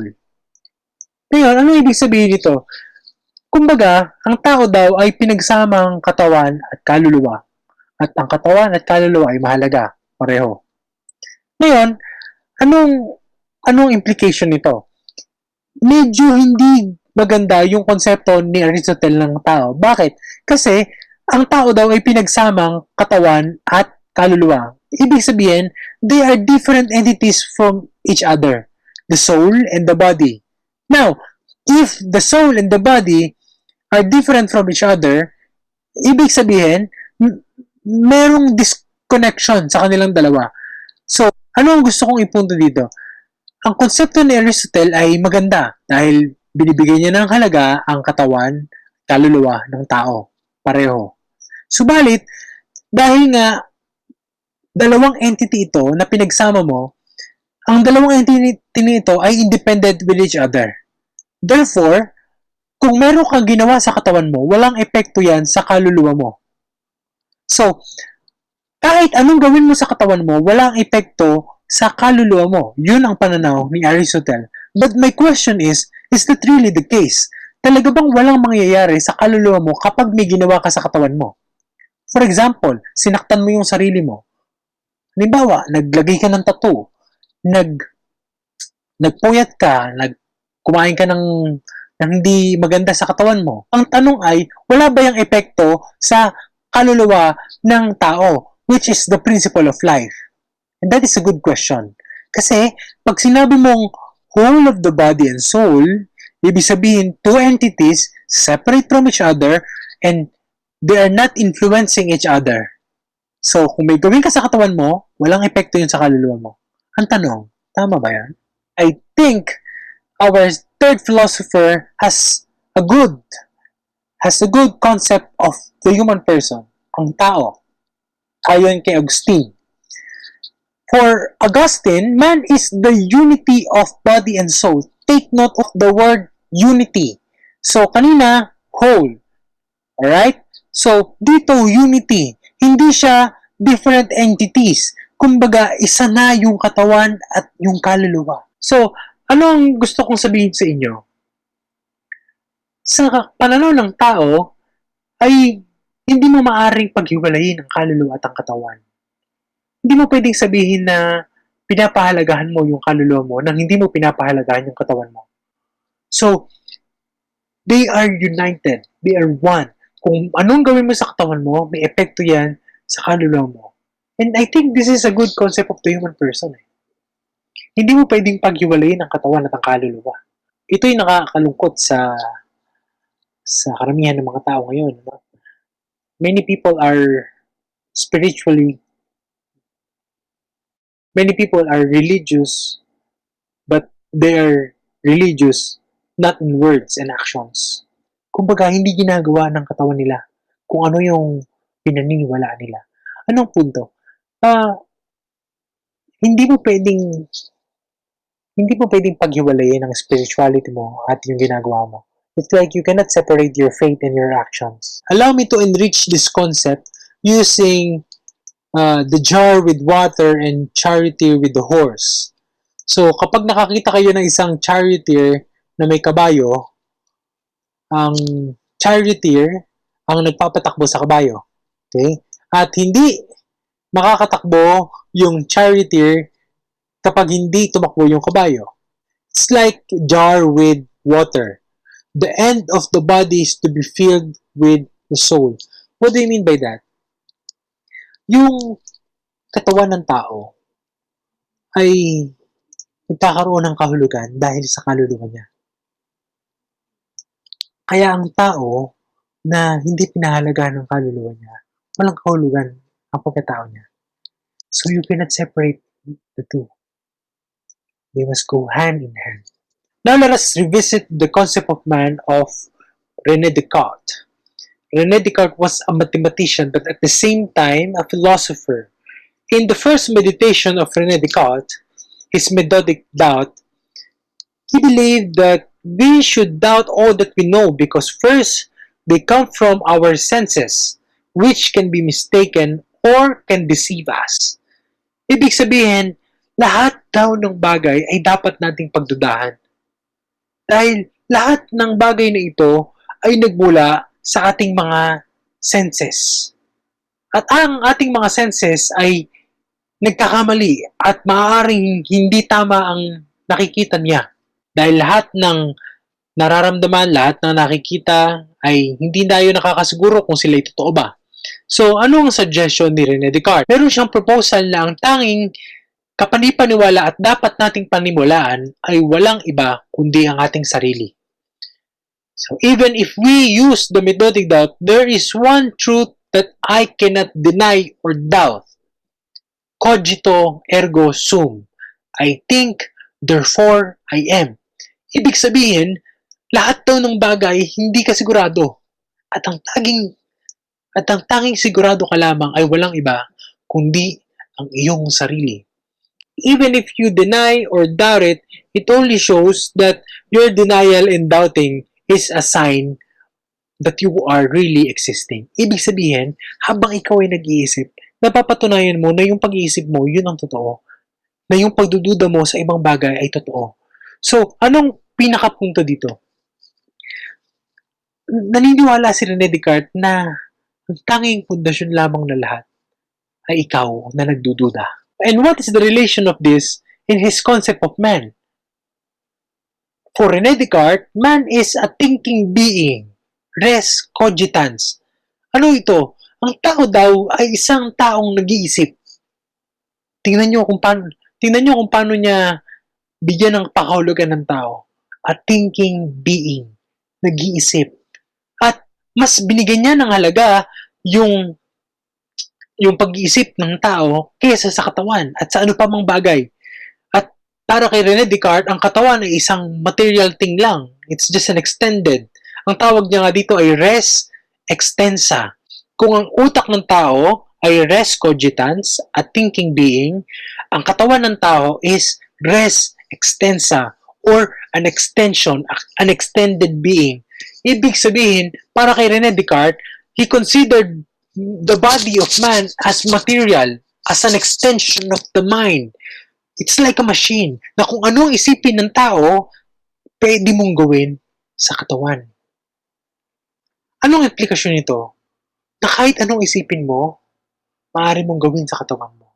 This is really problematic. Imagine, kahit anong isipin mo, pwede mong gawin sa katawan mo. Is that really the case?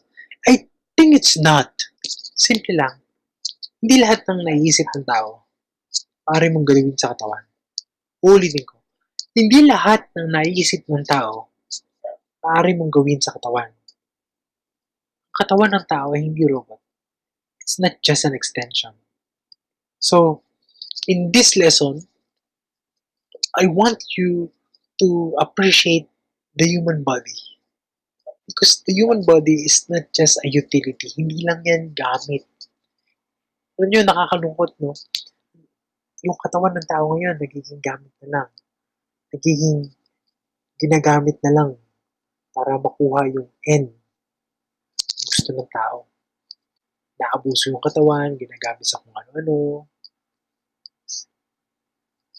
And let's now proceed to the last philosopher. And I think this is the most significant understanding of the human person, especially the human body. Kung kanina kay Plato, tiningnan natin na mas mahalaga yung kaluluwa, kay Agustin na iisa ang katawan at kaluluwa ng tao, kay René Descartes naman, mas mahalaga yung tao na nag-iisip. Ano naman kay Gabriel Marcel? What is the concept of Gabriel Marcel regarding man. And I think he has a good concept of man and the human body. Kanina binanggit ko ang mga katagang ako ang aking katawan. Sa wikang Ingles, ito ay I am my body. Now, what do you mean by I am my body? And I want to focus on the word my. The word my is possessive. It speaks of possession, a claim, or recognizing that you have a claim or responsibility. Ibig sabihin, yung katawan ng tao ay hindi lamang basta-basta katawan. It is your body, my body. And your body is yours alone. Sa'yo lang yan. Hindi yan maaaring gamitin ng ibang tao. Hindi yan maaaring paglaruan ng ibang tao. That is the reason why pornography is not morally good, morally ethical. Nakakalungkot ngayon. Hinahayaan natin kontrolin tayo ng ibang tao. Hinahayaan natin angkinin tayo ng ibang tao. Hindi. No one is responsible for our own body. Kung magkasakit ka, ikaw yan. Walang kinalaman ng ibang tao dyan. Kung hindi mo inalagaan ang sarili mo, nasa sa'yo yan. So what is the message of Gabriel Marcel regarding the body? That the body is precious, it's yours, you have responsibility over it, and you have control over it. And your body is not just an instrument. Hindi yan kagaya ng konsepto ni René Descartes na extension lang na kahit ano pwede mong gawin. Hindi. It's not just a mean to a certain end. Na gusto mong maging masaya, gamitin mo katawan mo. Hindi. There's something more about your body. For Gabriel Marcel, the beauty of the body is all about intermediary. So, what do you mean by intermediary? The word intermediary comes from two words, inter and media. When we say inter, it speaks about relationship or inner connection. And the word media means bridge or means or way. So, what do you mean by this? Ang katawan daw ng tao ay isang intermediary. Isang tulay. Ibig sabihin, hindi mo daw mararanasan ang mundo, ang ibang tao, kung hindi dahil sa katawan mo. Therefore, your body is a way, a bridge to an encounter with the world. Without your body, you cannot encounter the world. Without your body, you cannot encounter other people. Meaning, your body is an expression of our connection to other people, especially to the world. At yun ang kahalagahan ng katawan. Ang katawan ng tao, hindi lang siya instrumento para sa kaligayahan mo. You experience the world using your body. That is the reason why the body is very important. Because it is through the body that you experience the world. It is through the body that you encounter other people. And the body as an intermediary is a good opening to have a good relationship with other people. Kumbaga, yung katawan mo ang nagiging daan para magkaroon ka ng magandang relasyon sa ibang tao. Dahil kung wala ang katawan mo, hindi, there's no other way for you to encounter, to have a relationship with other people. Therefore, your body speaks a lot of things. Especially you as a relational being. For Gabriel Marcel, man is also a relational being. He has this capacity to relate with other people because of his body as an intermediary. And my message for you, my dear Daisians, please respect your body. Have control over your body. It's your responsibility. It is through your body that you encounter the world. And this is precious. Don't use your body to useless things because it is through your body that you have a good relationship with the world. Thank you very much and God bless you.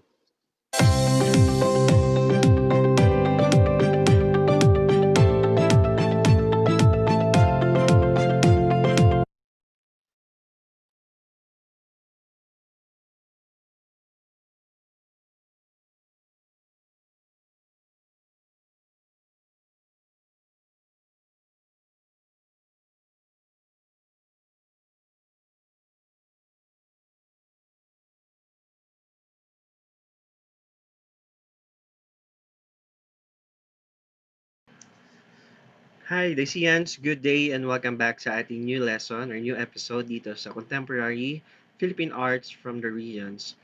Um, I hope nasa maayos at nasa mabuti kayong kalagayan and always stay safe, no? Lagi maghugas ng kamay and also pag walang ginagawa, mag-aral-aral din tayo, di ba? Para naman hindi tayo nababagot sa bahay. Ngayon, bago tayo um, dumako dito sa ating lesson number 4, let's have a flashback kung ano yung ating tinalakay nung huling discussion natin. So, ang ating tinalakay ay, siyempre, yung national artist and also the national living treasure artist or awardee. Inalam natin kung ano ang ibig sabihin nun, ano-anong mga category, um, ano yung naging benefits nila kung sila ay mabibigyan ng recognition ng dalawa, no? So, dalawa sa pinakamatataas na recognition or award dito sa ating bansa. I hope, no, nag-extra effort kayo na mag-research kung sino-sino pa yung mga nabigyan ng award na yon at kung ano yung naging ambag nila dito sa ating bansa. Ngayon, let's have discuss na our new lesson, no, entitled Terminologies and Significant Contemporary Artists from the Regions in Music. So, tatalakayin lang natin ulit, no, yung history, syempre, ng music from before the arrival of the Spaniards hanggang sa kasalukuyan, and also most common music genre tatalakayin natin. So, ano lang naman, brief lang, konti lang, and also Filipino contributor in music industry. So, handa na ba kayo? But before that, I have a guide question. Sagutan nga natin to. Who is your favorite OPM singer? And what is your favorite OPM song? Then, explain. I give you, I think, siguro, 1 minute to think. Sa isipan nyo lang, ngayon, kung di nyo maisip sa utak ninyo, pwede nyo isulat para mas madali natin matandaan o madali nyo matandaan yung gusto nyo i-share na. Siguro, maybe sooner, pag nagkaroon na ng face-to-face, pwede natin i-share yan sa classroom. But for now, ilista nyo muna sa papel kung sino ang favorite OPM singer niya. And also, what is your favorite OPM song? Then, explain. Okay. Ngayon, habang nagsasagot kayo, sasagutin ko din para naman fair, no? Di puro si sir tanong ng tanong. Di ba? Alam ko kasi ay yung tanong ng tanong, kaya ako, sasagot din ako ng tanong ko. Yung tanong ko na, sagot ko pa. Mahusay. Okay. Who is your favorite OPM singer? So, my favorite OPM singer, medyo madami, no? Pag solo artist, si Gary Valenciano. Okay, napakagaling kasi niya kumanta, maganda ang boses, napaka-soulful. Yan. And also, what is your favorite OPM song? I think my favorite OPM song is yung mga songs ng Eraserhead, saka ng Sugar Free. Siguro mas gusto ko yung mga song ng Sugar Free na. Bakit? Kasi tago sa puso, mas masarap sa tenga. Ayan. Hindi siya yung sobrang ingay sa tenga. Kasi yun yung gusto kong songs eh. Pag pagod, pag stress ka or nade-depress ka, mas maganda yung mga music na parang binubulangan ka, di ba? So, napaka-relaxing. No? At syempre, masarap sa feeling. And yun yung aking favorite OPM song. Especially yung Tulog Na. Ayan. Baka mapakanta pa ako, pero hindi ako kakanta syempre. Baka mawala kayo sa mood. Okay, anyway, I hope nasagutan nyo ang ating guide questions. Ang dami ko na sinabi. Kaya sana marami rin kayo nasulat nyo sa pinapagawa ko sa inyo. Okay, move tayo dito sa Philippine historical background in music. So we have 3. So indigenous or before Spanish colonization. So during indigenous or sinaunang mga Pilipino, nandiyan yung mga tribo, nandiyan yung mga pangkat etniko, ang kanilang music ay vocal, kumbaga wala pang lyrics. So ano ibig sabihin nun? They produce sounds and became music. Parang parang ano lang, parang yun na yung pinaka-music nila, yun na yung pinaka-instrument nila. And paglipas ng panahon, nakaka-discover sila or nakakalika sila ng mga instrument. Halimbawa, yung tinatawag nating trumpets, drums, and gongs, flutes. Yan yung ilan lamang sa mga instrument nila to make their own music. Kaya nga, pag indigenous or mga tribe, makikita talaga natin yung identity. Iba-iba man yung uri ng tunog, pero yung identity ng tunog, nagiging familiar tayo. So, doon nag-start yung music. Hanggang ngayon, di ba? Pagdating sa contemporary music talaga, ano na halo-halo na. Ako, mas na-appreciate ko yung yung indigenous music o yung tribe. Masarap din talagang babalik ka doon sa nakaraan.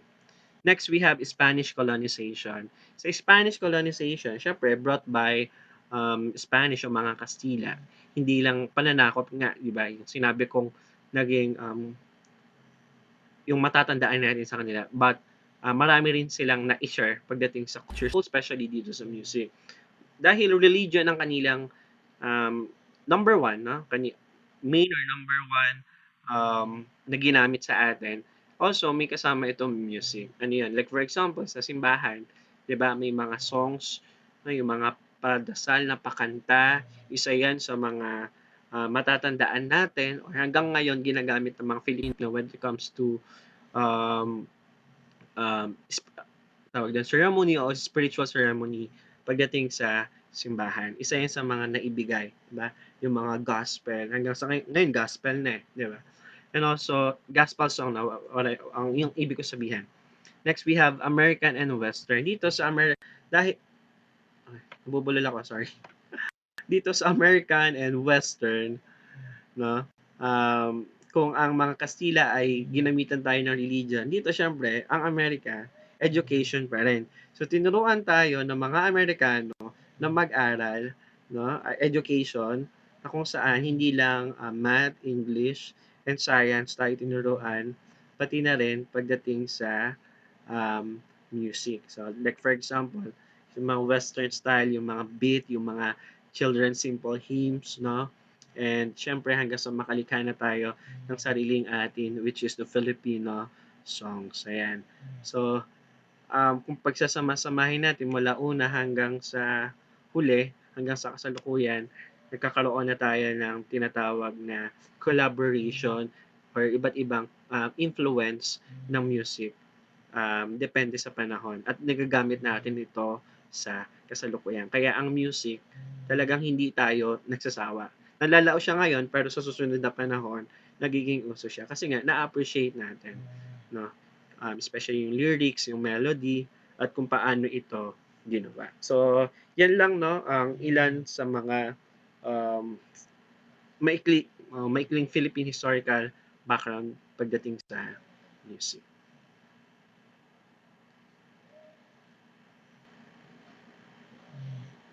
So ngayon naman, let us move to most common music genre, which is number one, art music. We have popular music o tinatawag natin pop music, and we have traditional music. Okay, music is a universal form of art. It is defined as the manipulation of sound and silence. It blends the different elements such as pitch, rhythm, dynamics, timbre, and texture create sound. That's why we have a different music genre. Let us first discuss, unahin na natin ang art music. It is usually represented and preserved through written musical notations that were developed in Europe. Okay, dito, pag sinabi natin art music, more on musical notation. Ibig sabihin, more on technicalities. So mostly, pwedeng musical play, diba, very, technicalities yan, yung mga theater, musical theater, na kung saan hindi ka basta-basta pwedeng bumirada ng musika doon or basta kumanta na lang. It takes a lot of technicalities and discipline when it comes to music. And next, ito yung pinaka-familiar sa atin, we have popular music or pop music, referring to the music which is accessible and commercially available to the public. So, in short, ito ay more accessible sa public. Halimbawa, OPM songs, diba? Kasi sa Filipino, mas mas madali tayong makarelate kung Tagalog song, no? Yung pinapatugtog. Nagiging mas popular sa atin ito, lalo na kung language yung ginagamit nila pagdating doon sa kanta. And also, we have traditional musical from that are communally and culturally based. Katulad ng harana, ng kundiman. So, madali na maintindihin yun eh. Traditional. So, medyo classical or medyo makalumar sinaunang um, musika.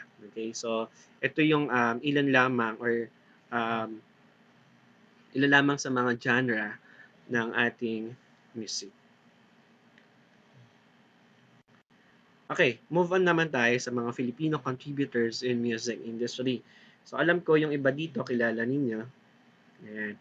So, unahin na natin ang isa sa pinakamagagaling na musician dito sa ating bansa at na-awardan siya bilang isang national artist in music na si Mr. Ryan Cayabyab or mas kilala sa tawag na Mr. C. Ayan. Ako, una ko siyang nakita kapag ako ay nanonood ng mga concert ng mga artista katulad ni Regine Velasquez, nila Lea Salonga. Ayan. Bukod sa magaling siyang tumugtog ng piano, siya ay magaling na composer. Okay, ilan sa mga likha niya, siguro banggitin ko na lang yung um, kilala sa mga gawa niya, no? Para mas maging familiar tayo. Yung The Coconut Nut, kung alam niyo yan, yung kantang The Coconut Nut, siya yung nag-compose nun, at hanggang ngayon ay sikat to, no? Pati sa ibang bansa, mostly ginagamit to sa choir competitions or choral competitions sa ibang bansa, at binibigyan to ng iba't ibang twist, no, pagdating doon. Yung pagganda ng ating musika, isa yan, Nais Ko, Paraiso, ayan yung Kailan, anak ko alam yung kantang Kailan, at yung Tuwing Umuulan at Kapiling Ka na pinasikat ni Miss Regine Velasquez.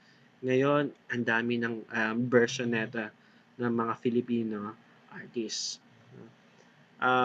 Napakagaling ni Mr. Ryan Cayabyab. No? Hindi naman siguro siya ma-awardan as a national artist kung hindi siya magaling. Okay?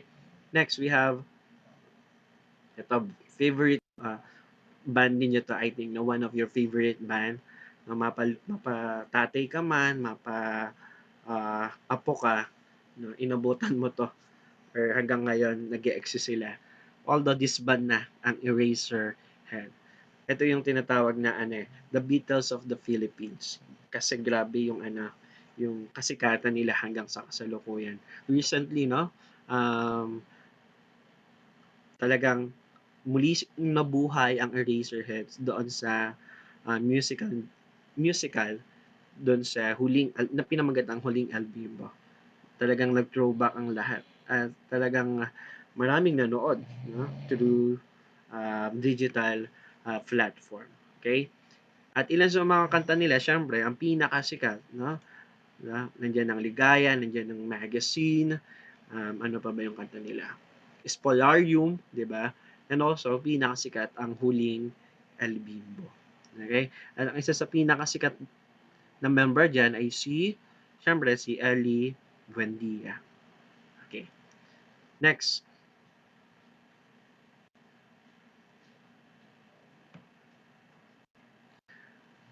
Yes, si Miss Lea Salonga. Miss Lea Salonga, in musical theater and classical music, one name towers above all the others, namely Lea Salonga. Lea was catapulted to international success with Broadway roles in Miss Saigon and Les Miserables. Okay, but before, I think Lea Salonga is artista siya dito sa Pilipinas. Then nag-audition hanggang sa sumikat siya sa Broadway. At mas nakilala siya doon sa sa Miss Saigon. Grabe ngayon grabe yan, di ba? Grabe achievements ni Miss Lea Salonga. Iba yung boses niya. Hindi siya yung sobrang taas, pero sobrang linis.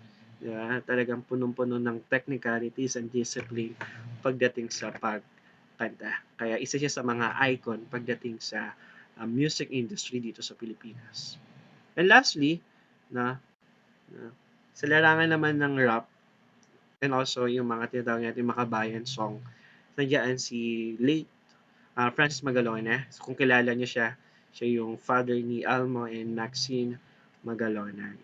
Isa siya sa pinakamagaling na rapper dito sa Pilipinas na kung saan nagbigay talaga siya ng malaking ambag pagdating sa larangan ng musika, lalo na pagdating sa rap. I hope, yung iba kasi hindi mahilig sa rap, but for me, pag maganda yung lyrics, pag maganda yung message, no, okay ako dyan pagdating sa rap. Hindi naman ako choosy. No? Pakinggan nyo rin yung mga songs ni Francis M. Okay? Okay, so, yan, natapos na naman ang ating discussion, ang ating talakayan. I hope, syempre, sana may natutunan kayo.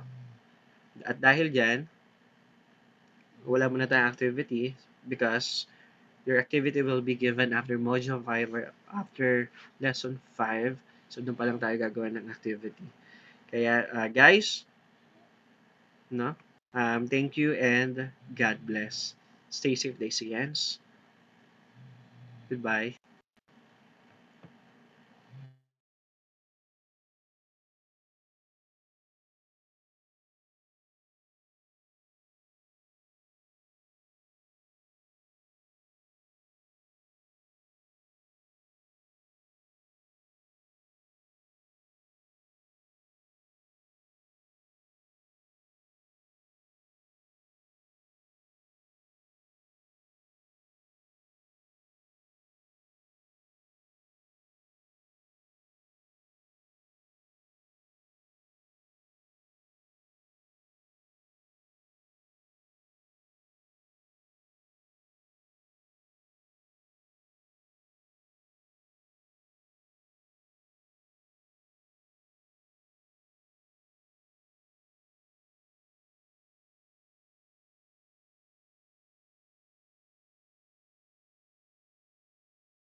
Short stories are tiny windows into the other worlds, in other minds, and other dreams.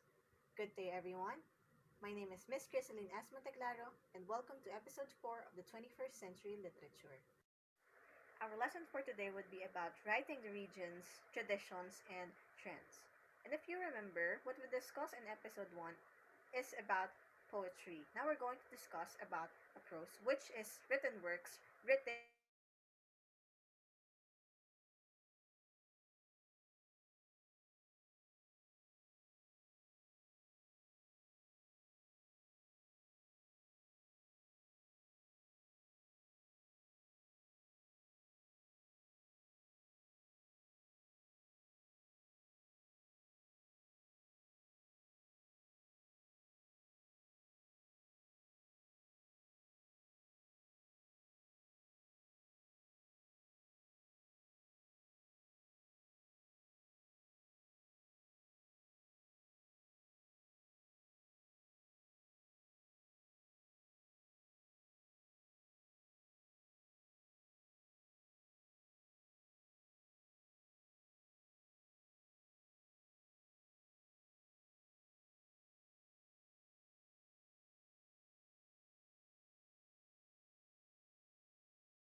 kadalasan nauso siya sa Facebook. Another, we have Twitterriture, which consists of 280 characters.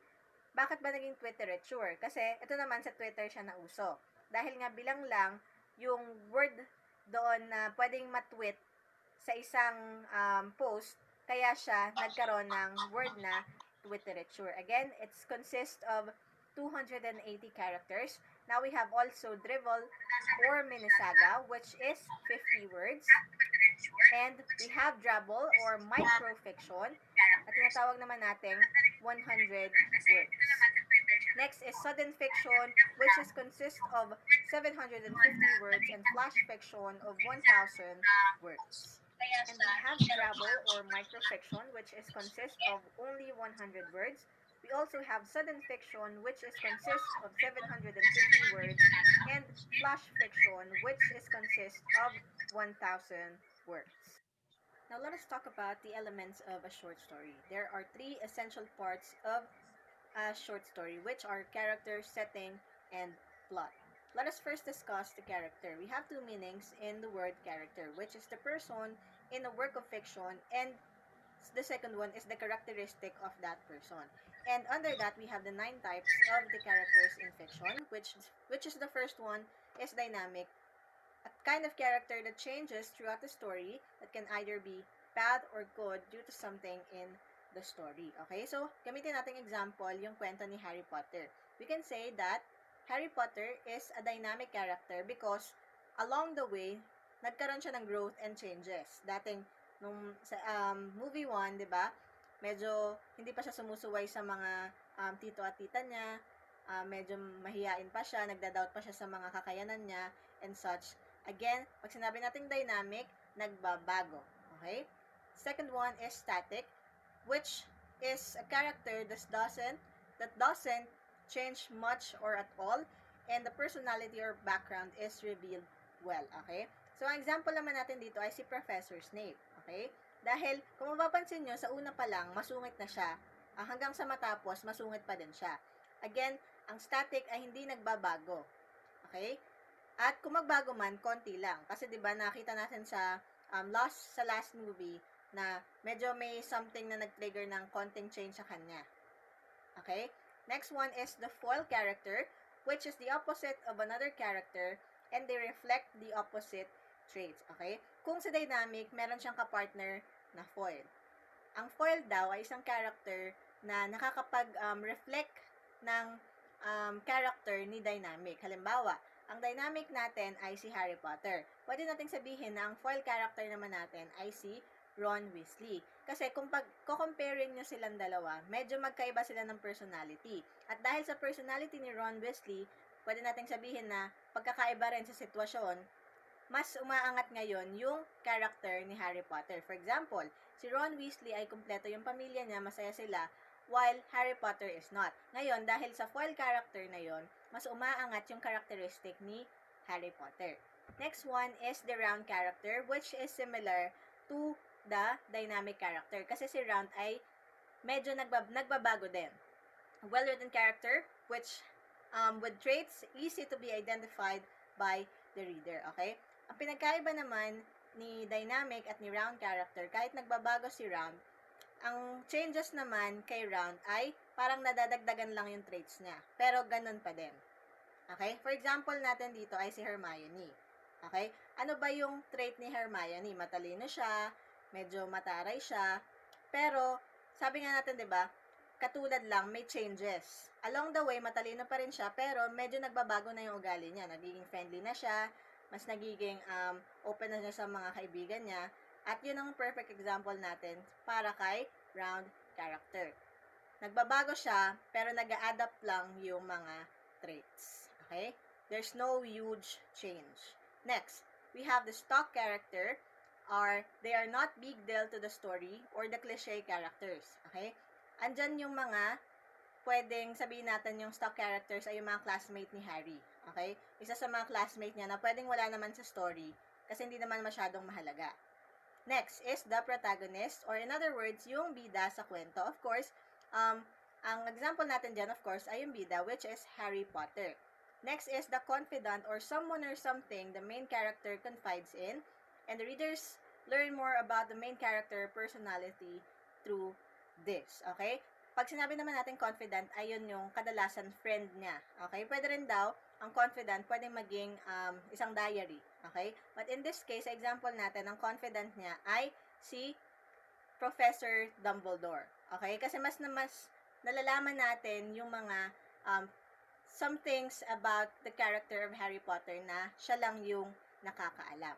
Next is the antagonist and the villain. Anong pinagkaiba nila? Antagonist is the opposite, of course, of the protagonist, and they oppose the main character. Pwede natin gawin example dito si Professor Snape, tsaka si Draco Malfoy, tsaka yung mga kaalyado ni Voldemort. Sila yung mga antagonist. Si Voldemort po ba ay isang antagonist or a villain? Okay? Let us discuss first the villain. The villain is the similar to antagonist but evil, and they have evil motives and action. So, may kakategorize natin sa Voldemort as villain. Okay? Kasi siya yung pinakamasama. Siya yung may evil plans na tungkol kay Harry Potter. Okay? Again, ang pinagkaiba ni antagonist at ni villain ay si villain mas masama siya. At yung motives niya ay evil masyado. Now, let us discuss the aspects of a setting. Under that, we have place, time, weather, social conditions, and mood. Of course, when we're talking about the place, it's the location and it answers the question where. Kapag naman sinabi nating time, when is the story taking place? Anong oras siya? Gabi ba siya? Anong taon? Specific dates kung pwede. Meron din tayong tinatawag na weather conditions. Ano ba yung mga weather condition sa setting na yon? Is it rainy? Is it sunny? Etc. Next is social conditions. Ano ba yung nakasanayan ng character na yon? Ano ba siya doon? Isa ba siyang student? Working ba siya? Ano pa? Does the story contain local color like the speech of the character? Does it reflect the local color of the setting? Kung paano siya manamit, the dress mannerisms, costumes, and a particular place. Meron din tayong tinatawag na mood or atmosphere. Ano ba yung feeling doon or pinaka-mood ng story na yon? Medyo bright ba siya? Happy ba siya? Is it dark or frightening? Next is plot. Kapag naman sinabi nating plot, the plot is how the author arranges events, develop his basic idea, or the sequence of events in a story or a play. Okay? Of course, the plot is planned and is logical series of the story itself. Now we have the 5 essentials or the 5 essential parts of a plot, which is the exposition, rising action, climax, falling action, and denouement.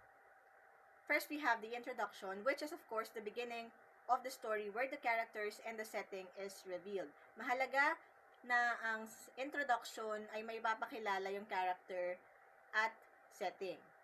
Okay? Para mas ma-acquainted ka agad yung mga readers sa kung ano ba, tungkol saan ba yung binabasa nila. Para meron agad silang idea.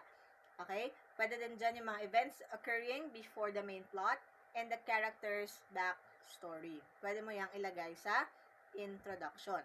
Next is the rising action, which are the events in the story where things become complicated and the conflict in the story is revealed. Dito na nakikita kung ano ba yung mga pwedeng mangyari sa pinakamataas na bugso ng storya. Okay? Yung sa rising action, nare-reveal na kung ano ba yung magiging problema nila sa huli. Okay?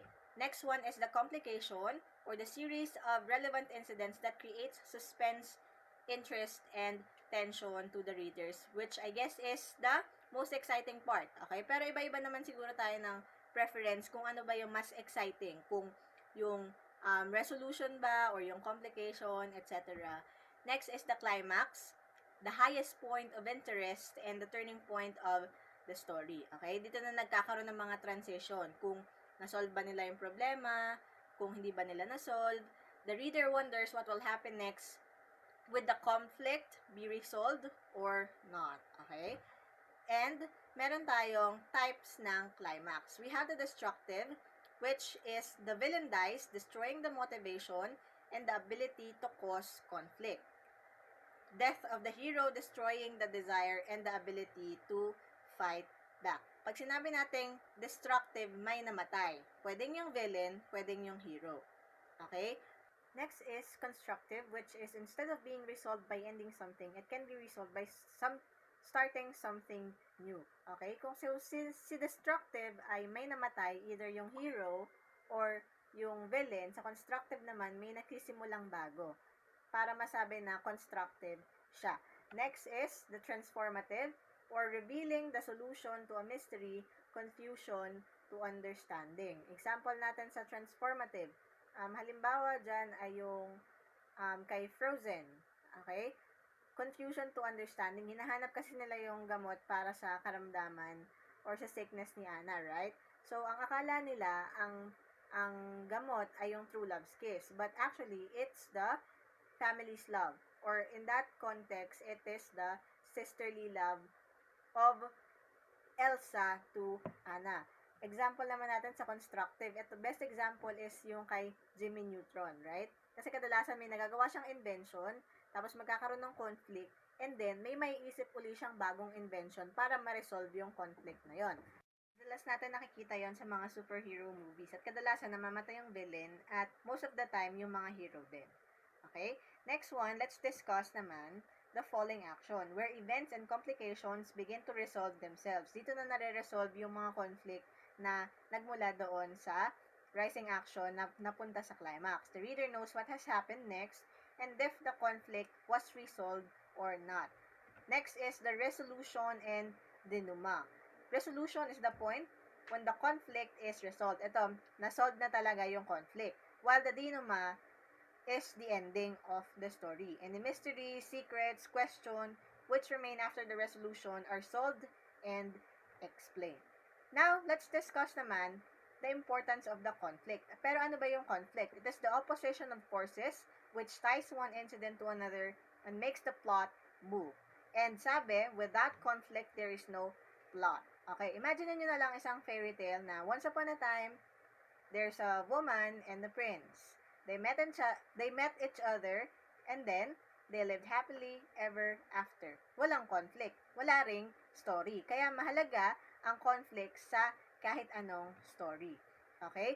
within a short story, there may be only one central struggle or there may be one dominant struggle with many minor ones. For example, sa Train to Busan, ang conflict nila doon or yung crisis nila doon ay may zombie apocalypse. But during the course of the movie, nagkaroon din sila ng iba't ibang conflict sa mga characters naman. Next is, let's discuss naman the two types of conflict, which is external and internal. So, kapag sinabi natin external, outside force. Kapag naman internal, ito naman, psychological naman siya. Okay? Let's discuss the kinds of conflict in external. The most common one is the man versus man. It leads character struggles with his physical strength against other man, forces of nature, or animals. Okay? So, sa man versus man, merong protagonist, may antagonist na parehas na mga tao. Next is the man versus circumstances. The leading character struggles against fate or the circumstances of life facing him or her. So, yun nga, katulad nga sinabi natin sa Train to Busan, yun ay, ang man versus circumstances doon ay yung bidang lalaki, tapos yung circumstances, which is the zombie apocalypse. Another is man versus society, which is social naman. The leading character struggles against ideas, practices, or customs of other people.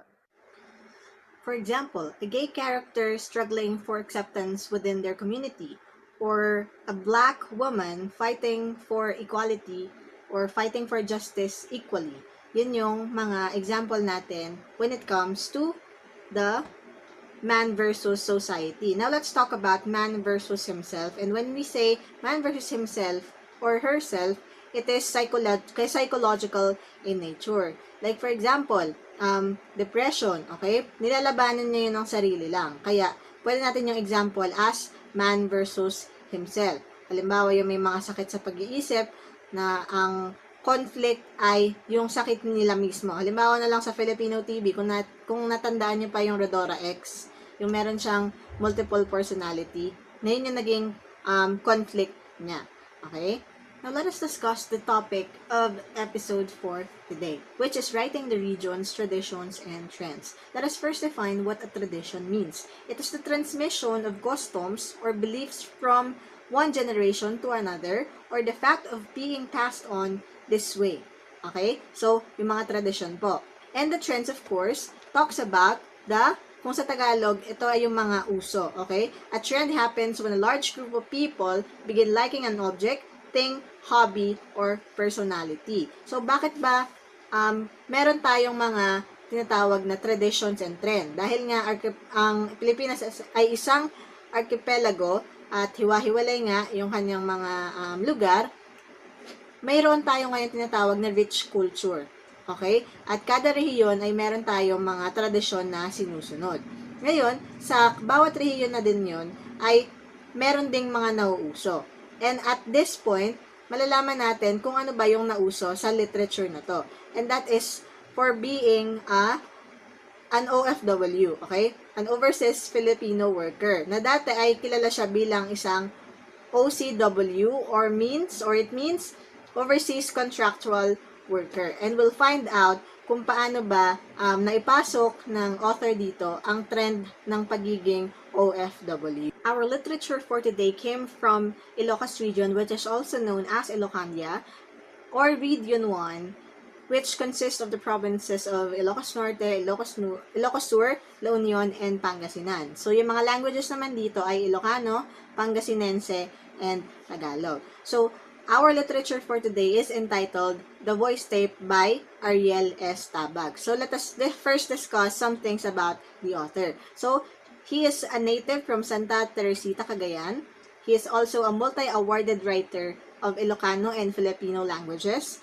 He is also a poetry editor of the literary Ilocano magazine Banawag, and a Palanca awardee for short story, and a member of GUMIL, or the Literary Organization of Writers.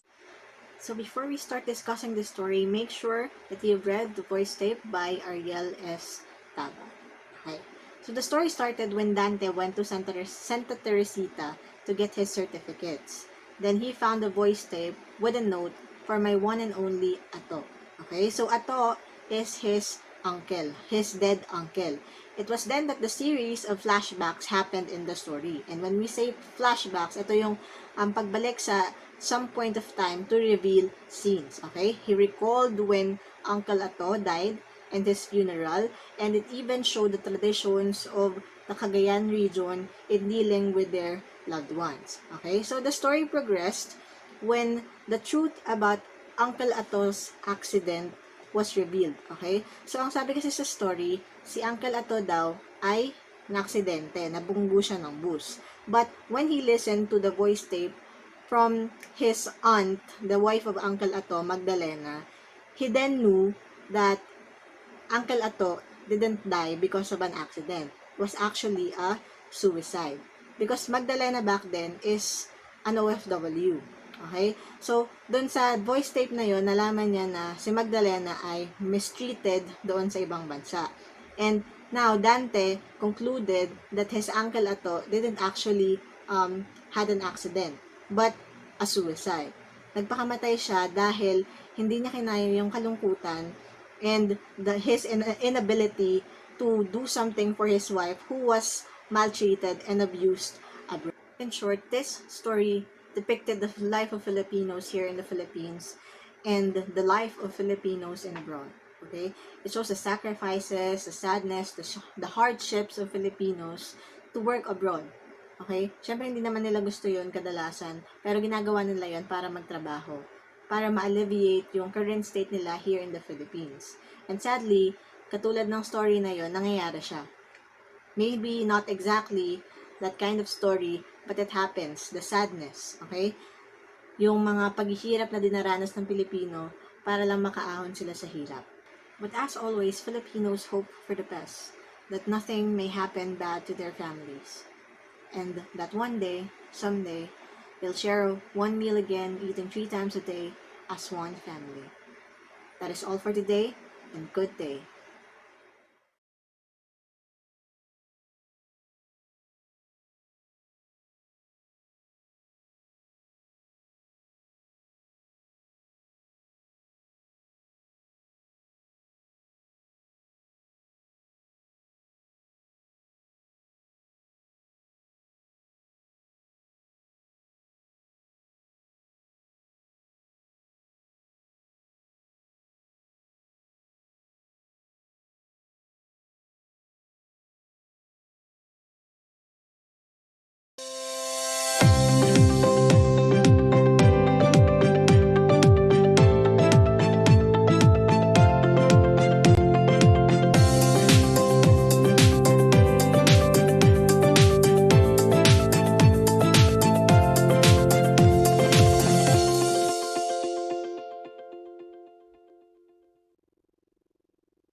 So, good day, Dacians.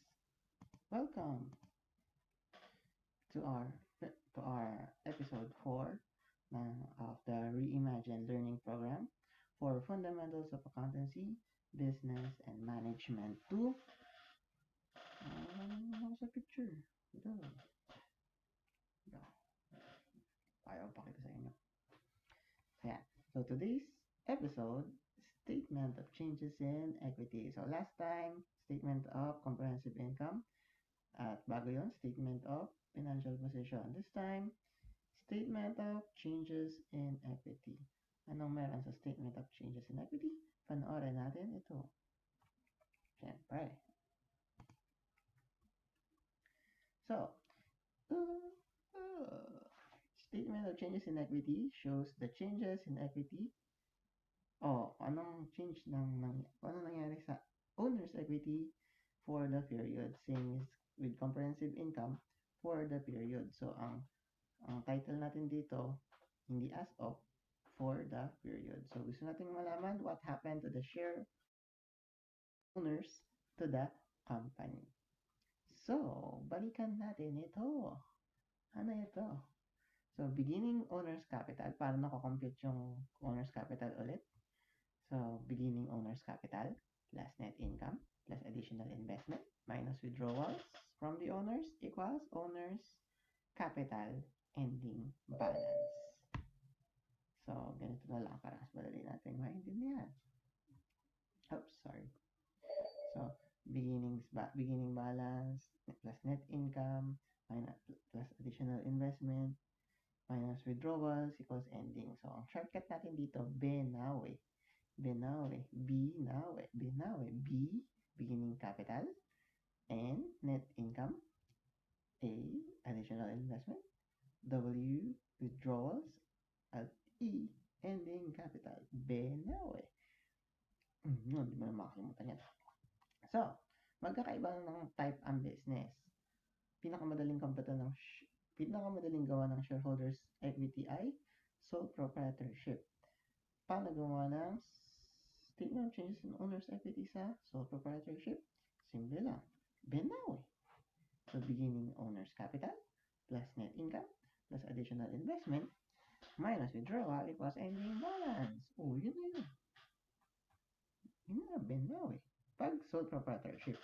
Paano pag sole proprietorship? Ibig sabihin, pag isa lang yung may-ari. Ano ba nangyari sa akin? Bakit hindi mo ako makita? Wawa naman ako. Ayan. Magic. So, ayan. Benawe. So, simple lang. Pagka isa lang yung may-ari. Paano naman pag partnership? Pag sole proprietor, isa lang yung may-ari. Pag partnership, 2 or more. Ibig sabihin, pwedeng mas marami sa isa, syempre. At pwedeng mas marami sa dalawa. Or more, 2 or more. So, minimum sa partnership, 2. Kailangan at least 2 ang may-ari. Pag isa lang ang may-ari, sole proprietorship. Pag at least 2 ang may-ari, partnership. Pwede ba mag-partnership ang 5? Siyempre pwede. Nag-usapan na natin yan last time. Basta more. 2 or more. Minimum 2 for partnership. So, paano ang itsura ng statement of changes in equity dyan? So, simple lang. Papalitan mo lang yung terms ng Benawe. So, imbis na owners, gagawin mo partners. So, beginning owners capital. Withdrawals from partners. Ending partners capital. Pinilitan mo lang. Bakit? Parang dumami yata yung numbers. So, una, syempre, hindi net income lang ang i-add mo. Anong hindi net income? Syempre, kailangan may share si partner. Halimbawa, yan, 2 partner. Hindi net income. Kailangan i-add mo yung share niya sa net income. Syempre, hindi yan pantay-pantay. Dito sa sample natin, same. Pero, pag partners kayo, syempre, hati kayo sa income. So, kung ang income nyo total 500,000, hati kayo. Hindi always pantay. Depende sa pinag-usapan. At yan ay part ng lesson natin. Paano mag-compute ng share in net income? So, paano mag-compute ng share in net income? Si Beer. Ito si Beer. Salaries plus bonus plus interest plus remainder equals share in net income. So, halimbawa, sa problem natin na to. Daming numbers, no? So, halimbawa, sabi ni partner A at ni partner B, partner tayo, pero hati tayong kapatid. Hating kapatid tayo sa kita. Partner tayo, partner business, 50-50. So, 50 sa'yo, 50 sa akin. Okay, sabi ni partner B. Tapos umirit si partner A. Pero, ako kasi ang handle business. Pag ako handle business, dapat may sweldo ako. Gusto ko sweldo 100,000. Fix. So, syempre, partner sila. Pumayag si partner B. Sabi ni partner B, okay lang, pero dapat, sabi mo kanina, ating kapatid tayo, di ba? Ako nga handle business eh. So, sige, kalahati sa'yo. So, 50,000 daw ang sweldo ni partner B. So, sa hatian nila ng net income, dapat hating kapatid. Yung 500,000, dapat tig 250 sila. Kaso lang, dahil yung isa, siya yung nagmamanage ng business, gusto niya may sweldo siya na mas malaki. So, mahati yung sweldo sa yung salaries. So, may 100,000 kang salaries para kay partner A, may 50,000 kang salaries kay partner B, total na mapupunta sa kanila 150,000 na. Kung 250,000 ang pinaghahatian nilang pera, ay hindi pala, 500,000 yung paghahatian nilang pera, bukod pa doon yung sweldo. So, bawas mo yung 150 sa 500,000 bago nila hatiin. Yun yung salaries. Okay? Bonus naman. Sabi naman ni B, sige, pagbibigyan kita sa sweldo. Pero dapat, mas malaki ang bonus ko. So, paano naman computein yung bonus? So, sabi ni B, sige, bonus ha, ako bonus. So, pag sumobra ng 250,000 yung benta natin, yung net income natin, may 10% ka. Pero ako may 30%. Pag sumobra lang tayo ng 250,000. So, paano kinocompute yung bonus? So, ganito, tingnan natin to. Share net income. Ibig sabihin, ang net income daw nila 500,000. Ang usapan nila, pag lumagpas ng 250, yung sobra, may 10% si A, may 30% si B. So, dyan, pag lumagpas yung 500,000 dahil yung kita nila, 500,000, lumagpas ng 250. Di ba? So, dahil lumagpas ng 250, magkano yung sobra? 250,000. 10% nun mapupunta as bonus ni A, yung 30% nun mapupunta as bonus ni B. So, yun yung bonus. Interest naman, yun yung percent ng capital nila. So, pag tinignan natin kanina, ang capital ni A at ni B parehas na 500,000. So, tig 10% daw sila sa interest. So, tig 50,000. Ano naman tong remainder? So, yan na lang yung natitira nilang income na paghahatian nila. Ano yun?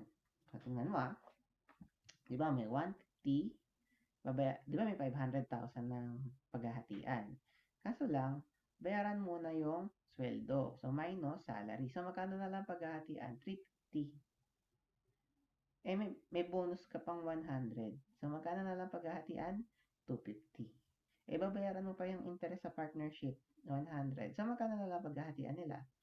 150. Kaya merong 150. Kasi yan na lang yung paghahatian nila sa partner, sa income. So, yan ang imumultiply mo sa sabi nila, hating kapatid. Sabi, 50-50 tayo. So, yung 50-50 pala, hindi yung total na 500,000. Ang 50-50, kung magkano yung matitira, matapos mong bawas yung salaries, yung bonus, at yung interest. So, dito, 150. Medyo magulo. So, kung medyo naguluhan ka, isa pa. Ulitin natin. Sige, ayan. Solve mo. Naguguluhan ka eh. Di ba? Hindi mo maintindihan. So, dito, ganun ulit. So, hati sila. 500,000 kay A, ang capital ni A, 500,000 ang capital ni B. So, meron silang partner's capital na 1 million. Share in net income. Ang net income daw ay 750,000. So, may additional investment si A, may withdrawal si B, saka na natin intindihin yan. Intindihin muna natin paano mag-compute na share in net income ni A at share in net income ni B. Gusto mabuti sa lesson natin, sir. Pang-college na actually to, pero pag-aralan mo na. So, dapat madali lang to eh. Medyo pinahirapan ng ating konti. Okay. So, salaries. A, 150. Ba't may sagot na agad? Kaya mo na nga basta. Yan yun. Pag sinod mo, wala ka namang masusod dyan. Anyways, dito naman, magkaiba to dun sa unang problem natin. Sa problem na to, 750 yung kita. Tapos, ang hatian nila, 2:1. Pag 2:1, sabi ni A, 2 sa akin, isa sa'yo. Hating kapatid, pero ako kuya. Kuya ako, 2 sa akin, isa sa'yo. Okay? Ganon, ang hatian nila, 2:1. So, sige, payag ako, sabi ni B. Pero ako lang may sweldo, ikaw wala. Sige, okay lang. So, 150 ang sweldo ni A. So, kung 750 yung paghahatian nilang net income, babayaran mo muna si B ng 150. Next, bonus. Okay. Pero, mas malaki ang bonus ko sa'yo. Ako 30%, ikaw 10% lang. So, parang ganun din yung kanina. Paano naman na-complete yung 150 at 50? Diba, 750 yung paghahatian nilang net income. Ang usapan, pag lumagpas ng 250,000, yung sobra nun, may 10% si A, si B, may 30% si A.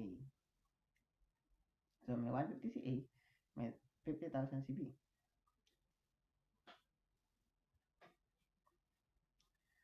So, ganyan yon. Tapos, ang interest, 10% ng capital. 100,000. So, 750 minus 150 minus 200 minus 100 equals 300,000. Yun yung paghahatian nila ng 2 is to 1. Pag sinabing 2 is to 1, paano mo hahatiin yung 300,000 ng 2 is to 1? So, simple lang. 2 plus 1 equals 3. Diba? So, 2 divided by 3 times 300,000. Ganun lang. So, paano 2 divided by 3 times 300,000? So, paano naman yung 1? 1 divided by 3 times 300,000. So, yun yung lalabas sa remainder. Medyo hindi nyo makikita sa libro tong topic na to. At mahirap. Basta importante, alam nyo kung paano gumawa nito. At naiintindihan nyo yung pinagkaiba niya sa sole proprietorship. Pag etong partner, edi partner's capital. Pag sole proprietorship, isa lang. Next. Paano naman pag corporation? Pag corporation naman, ito naman yan. Ganun pa rin. Binawi pa din. Pero, yung withdrawal, palitan na lang natin ng term, distribution to owners. Kasi hindi ka pwede mag-withdraw sa corporation. So, ang nangyari, dinidistributan ka lang ng net income sa corporation. So, beginning balance at yun. Common stock or APIC or kung ano man, beginning balance. Ano ba yung pinagkaiba ng common stock, APIC, retained earnings? Yun. So, common stock, yan yung price ng share par value. Yung APIC, yan yung kung magkano yung fair value minus par value. Yan yung APIC. Ano ba pinagsasabi niya? Basahin mo sa libro. Meron yan sa libro. Yung retained earnings, dyan na pupunta yung net income. Yun na lang intindihin mo. Ang retained earnings, dyan na pupunta yung wala na naman ako. Yan. Yung retained earnings, dyan na pupunta yung net income. Yung additional investment, napupunta yan sa APIC. Lahat ng additional investment napupunta sa APIC. Tapos yung retained earnings, ay yung net income sa retained earnings. Tapos yung distribution, mina-minus yan sa retained earnings. Paano ba nag-distribute sa owner? Yun yung dividends. Pero saka mo na masyadong isipin yun. Basahin mo sa libro. Kaya nga may videos tayo, tapos may module, tapos may libro pa. Yan. So, ganyan ang itsura ng statement of changes in equity ng corporation. Sample. Illustrative example. So, paano na ngayon gumawa ng statement of changes in equity? Ito ang pinakasama sa lesson natin ng sole proprietorship. Yan yung lesson natin nung nakaraan, yung sa balance sheet. So, may mali ako dun. Okay, joke lang ito. So, paano paggawa ng statement of changes in owner in equity? So, in step 1, step ulit tayo. Step 1, bago ka gumawa niyan, gumawa ka muna ng comprehensive income. So, paano gumawa ng statement of comprehensive income? Revenue minus expense. So, revenue, yung service revenue minus expense. So, meron ka ng net income. Pag may net income ka na, pwede ka nang gumawa ng statement of changes in equity. Paano? Gagamitin mo yung net income na yan dun sa, i-add mo yan sa owner's capital. So, owner's capital, plus yung na-compute mong net income, plus kung may additional investment, minus withdrawal, yun yung owner's capital. Tapos, yung amount na yan, yan ang mali natin nung nakaraan. Hindi ko na-check. Pero yan dapat yung amount, no? Owner's capital mo sa episode 2. Sa episode 2 natin. Yan dapat yun. So, inayos ko na yun sa PowerPoint kasi ngayon ko lang napansin. Pero, at sa module nyo, tama yun sa module, mali yung na-present sa PowerPoint, pero yan yung amount na yun. Okay. So, statement of financial position, yun yung balancing figure natin, 1,485. Ito yung tamang sagot to sa episode 1 natin. And, yun na, tapos na tayo. Meron pa mga question? Pag meron pa mga tanong, comment below or Schoology. See you at Schoology. See you in class. Gawin yung module and that's it.